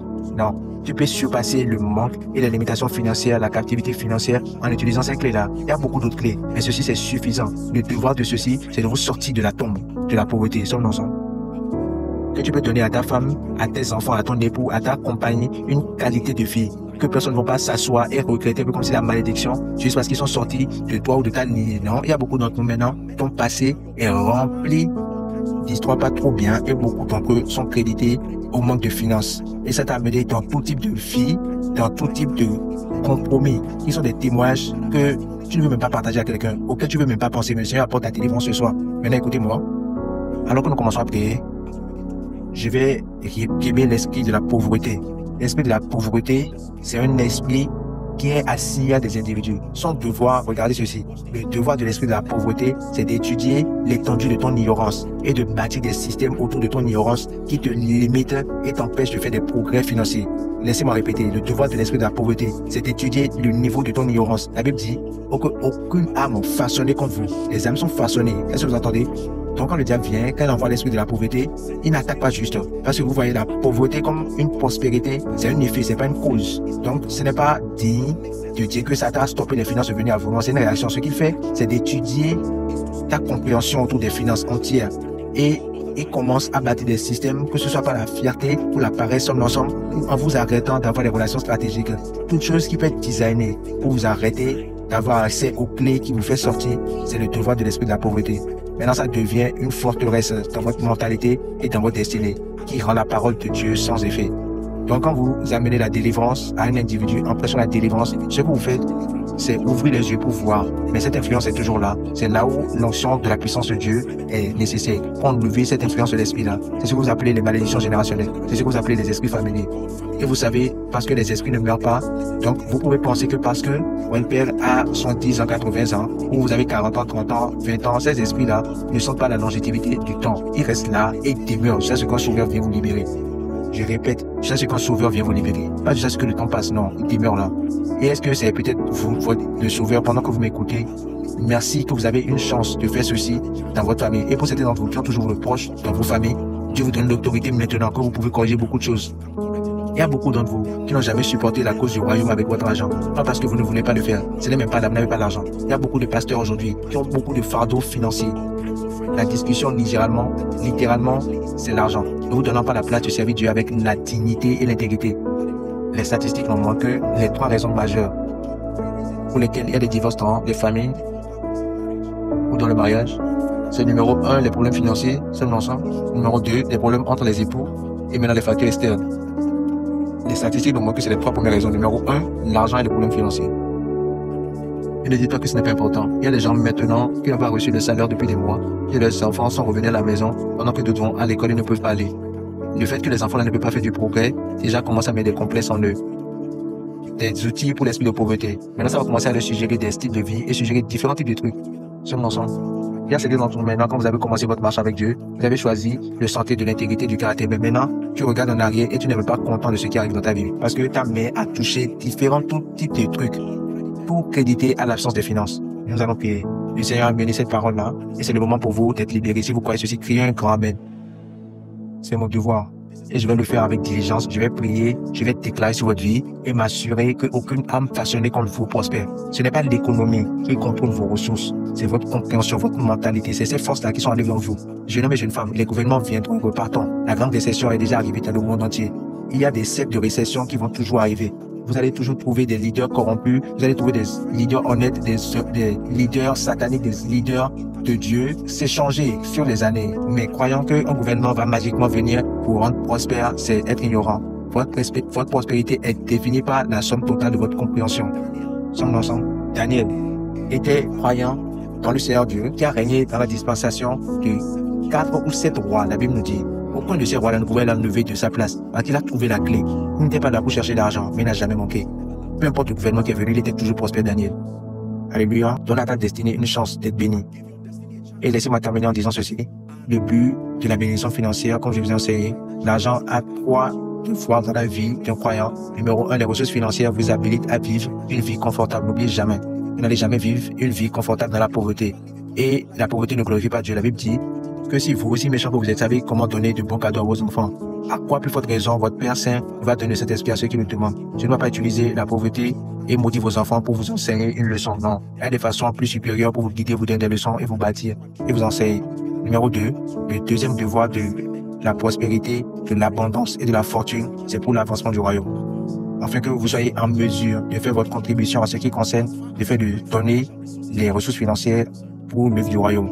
Le travail du royaume ne dépend pas juste de la grâce, de la doctrine et de l'onction. Non, ça dépend de la présence des ressources financières qui est communiquée à travers des cœurs disposés qui sont prospères. Donc, le plus de personnes qui prospèrent financièrement dans l'Église, de plus de ressources il y a de disponibles pour les activités du royaume. Maintenant, numéro 3, le dernier devoir de la richesse et des ressources financières, c'est de vous habiliter afin que vous soyez une bénédiction pour un monde qui se meurt d'une façon pratique et définitive. Rappelez-vous que vous n'êtes pas juste habilité financièrement pour les chrétiens uniquement. Il y a beaucoup de personnes qui meurent dehors. Il y a un monde qui doit avoir une extension de l'amour de Jésus-Christ au-delà des préjudices de la religion, etc. Et la prospérité financière vous habilite à être une bénédiction. Malheureusement, les non-croyants sont en train de faire cela de loin plus que les croyants. Vous voyez les organisations des charités qui font des charités, qui sont en train d'habiliter les pauvres, en train d'habiller ceux qui n'ont pas de vêtements, en train de nourrir les pauvres. Ce que la Bible dit, que Jésus dit, que si vous faites, c'est la vraie religion. Ceux qui confessent Jésus-Christ ne le font pas comme ceux qui ne sont pas croyants. Ils le font de plus loin que nous. Et nous avons ce qui concerne notre contribution à apporter à cela. C'est le but de la richesse pour la richesse d'un croyant. Tout ce qui est en dehors de ceci, qui est en train de nous pousser dans les corridors de la perte, de la stupidité et du compromis. Pouvons-nous prier maintenant? S'il vous plaît, levez-vous, s'il vous plaît. Il y a juste 3 sujets de prière que nous allons prier et je déclare sur votre vie. Le premier sujet de prière, c'est que vous allez demander la grâce. S'il vous plaît, assurez-vous de participer à la prière, la grâce. De porter ceci que vous avez appris dans votre esprit afin que cela fonctionne pour vous. S'il vous plaît, levez-vous voir, commencez à parler au Seigneur. Partout. Dehors, connectant en ligne, et levez-vous voir, commencez à prier. La Bible dit, maintenant que vous savez ces choses, content êtes-vous si vous le faites. Maintenant que vous connaissez ces choses, content êtes-vous si vous le faites. Maintenant que vous savez ces choses, vous êtes content si vous le faites. En devant Jésus-Christ, quelqu'un est en train de prier. Ouvrez vos cœurs et criez au Dieu des cieux. Je déclare que je suis un pratiquant de la parole. Les choses qui amènent à la pauvreté, j'obtiens la grâce de faire des décisions de qualité qui ferment ces portes-là de ma vie, qui ferment ces portes-là de mon église, qui ferment ces portes-là de mon affaire. Je suis prêt à être habilité. Le problème, ce n'est pas la récession. Le problème, ce n'est pas l'économie des nations. Alléluia. Numéro 2. Je veux que vous priez que l'esprit de la pauvreté, cet esprit-là qui a pris avantage de l'ignorance ou de la compétence ou de la connaissance n'est pas complète est en train d'affiger vos finances, en train d'affiger les finances de votre famille. Je veux que vous déclarez, que vous décrétez que par le sang de l'alliance éternelle, que cela s'arrête maintenant. Est-ce que quelqu'un est en train de prier? Ouvrez vos bouches et priez. Ne permettez pas à votre vie et à votre famille de continuer dans la pauvreté dans le monde. Ce n'est pas la volonté de Dieu et c'est nécessaire. Ce n'est pas du tout nécessaire. Pas avec l'abondance de connaissances que vous avez maintenant. Quelqu'un est en train de prier. Tu réprimes l'esprit de la pauvreté, que ce soit générationnel. Dans le nom de Jésus-Christ, nous déclarons, nous décrétons. Tu ne vas pas trouver de place dans ma vie. Être en train de prier, tu ne vas pas trouver de place dans mes enfants, prier.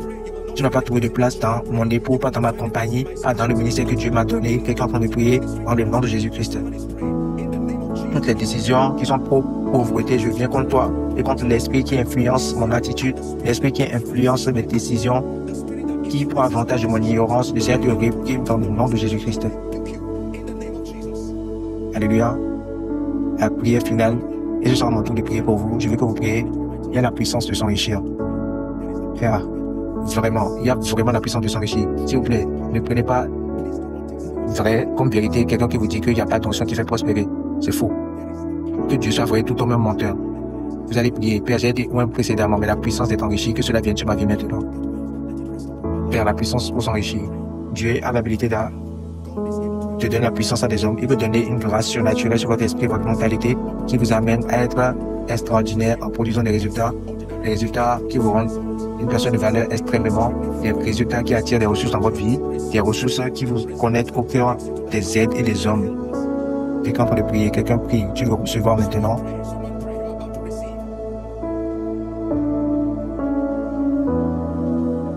Dans le nom de Jésus-Christ.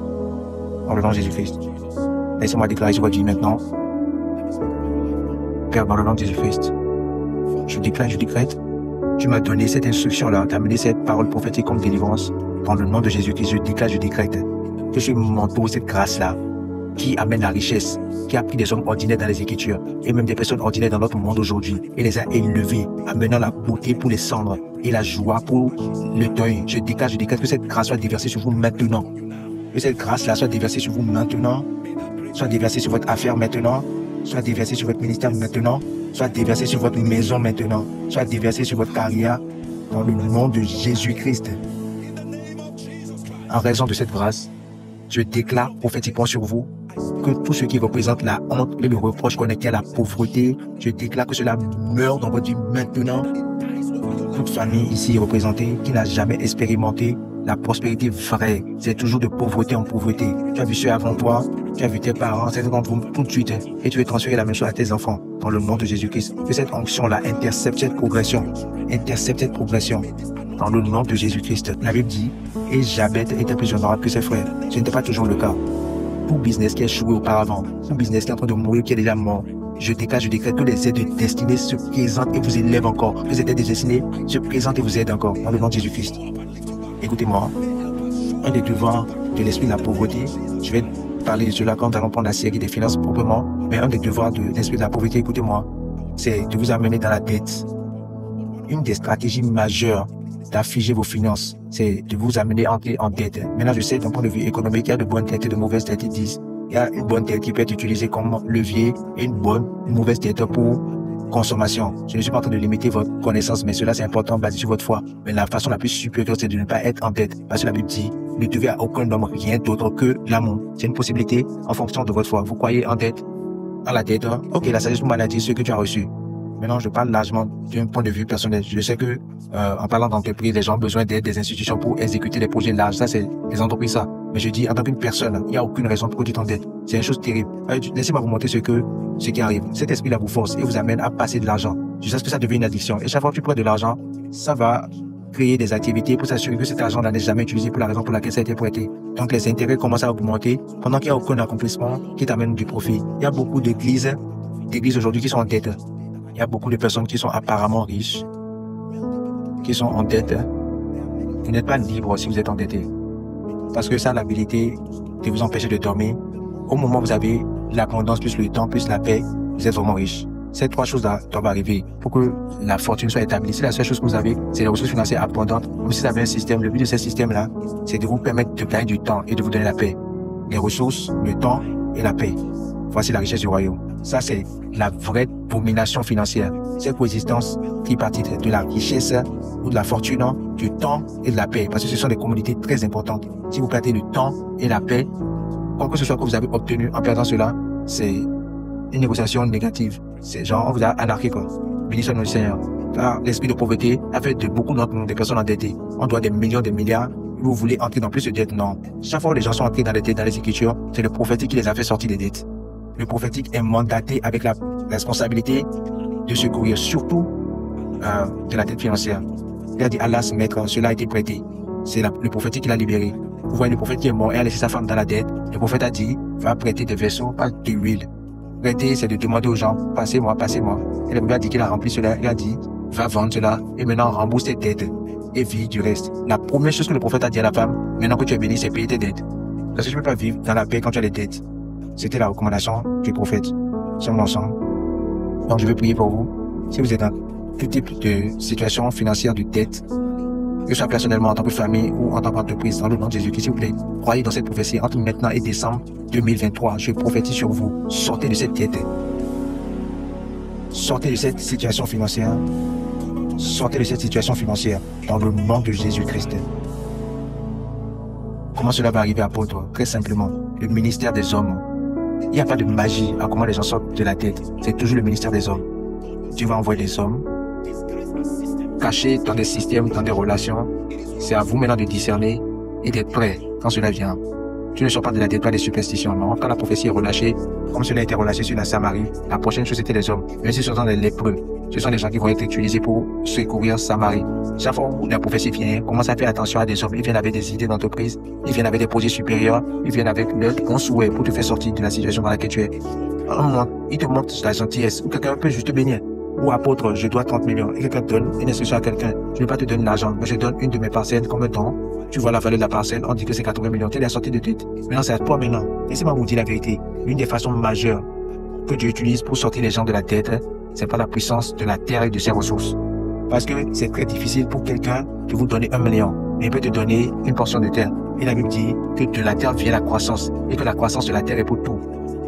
Pas la croissance d'une entreprise. Il n'a jamais dit ça. Donc si tout te fuit, prends la terre pour ta portion, parce que la terre est une portion pour tout le monde. Ceci, c'est une stratégie. Je ne suis pas stupide quand vous m'entendez vous parler. La terre, c'est un système pour vous faire sortir de tout type de situation universelle que Dieu utilise pour faire sortir des gens des problèmes financiers. La croissance de la terre est pour tout le monde, la Bible dit. Cela veut dire que si on te rejette et si tu es en dette, il n'y a pas de garantie que la croissance dans la banque va sortir cette situation. Mais la terre, là, c'est un point de vue universel. Une fois que tu es en dette, crois en Dieu pour utiliser la puissance de la terre et son entièreté pour te faire sortir de cette situation. Maintenant, dans le nom de Jésus-Christ, Père, que la puissance de prospérer, la grâce qui peut se déverser sur les hommes et les femmes et programmer leur vie pour un succès extraordinaire. Je déclare par le privilège de ce manteau apostolique. Recevez ceci maintenant. Recevez-le maintenant. Recevez-le maintenant. Soyez délivrés de tout type de captivité financière. Écoutez-moi, ce que votre père ne pouvait pas faire, ce que votre mère ne pouvait pas faire, pour certains d'entre vous, ce qui n'a jamais été fait avant vous, je vous habilite par cette onction-là, allez le faire. Des résultats extraordinaires dans les affaires, des résultats extraordinaires dans le ministère, dans le nom de Jésus-Christ. Écoutez-moi, beaucoup d'entre vous vont revenir se tenir ici et commencer à témoigner des portes financières étranges qui ont été ouvertes dans le nom de Jésus-Christ. Et par cette onction-là que vous recevez, tout le monde qui est mandaté pour vous aider, spécifiquement dans ce mois d'avril, laissez mai, laissez juin, nous parlons d'avril. Je ne sais pas où ils sont, mais je peux les appeler par la prophétie. Dans le nom de Jésus-Christ, celui qui a donné la puissance aux hommes, je déclare cette semaine qui vient, je me tiens par ce manteau et j'appelle des aides étranges dans votre vie, des aides de destinée étranges, des élevateurs étranges dans le nom de Jésus-Christ. Que par raison de ceci que vous venez d'entendre, certains d'entre vous, par Dieu, vous allez entrer dans les bénédictions déjà préparées pour vous. Vous allez vous asseoir et quelqu'un va vous appeler, vous donner une voiture, va vous appeler, vous donner une maison. Je vous dis la vérité. Va vous appeler, vous donner un emploi.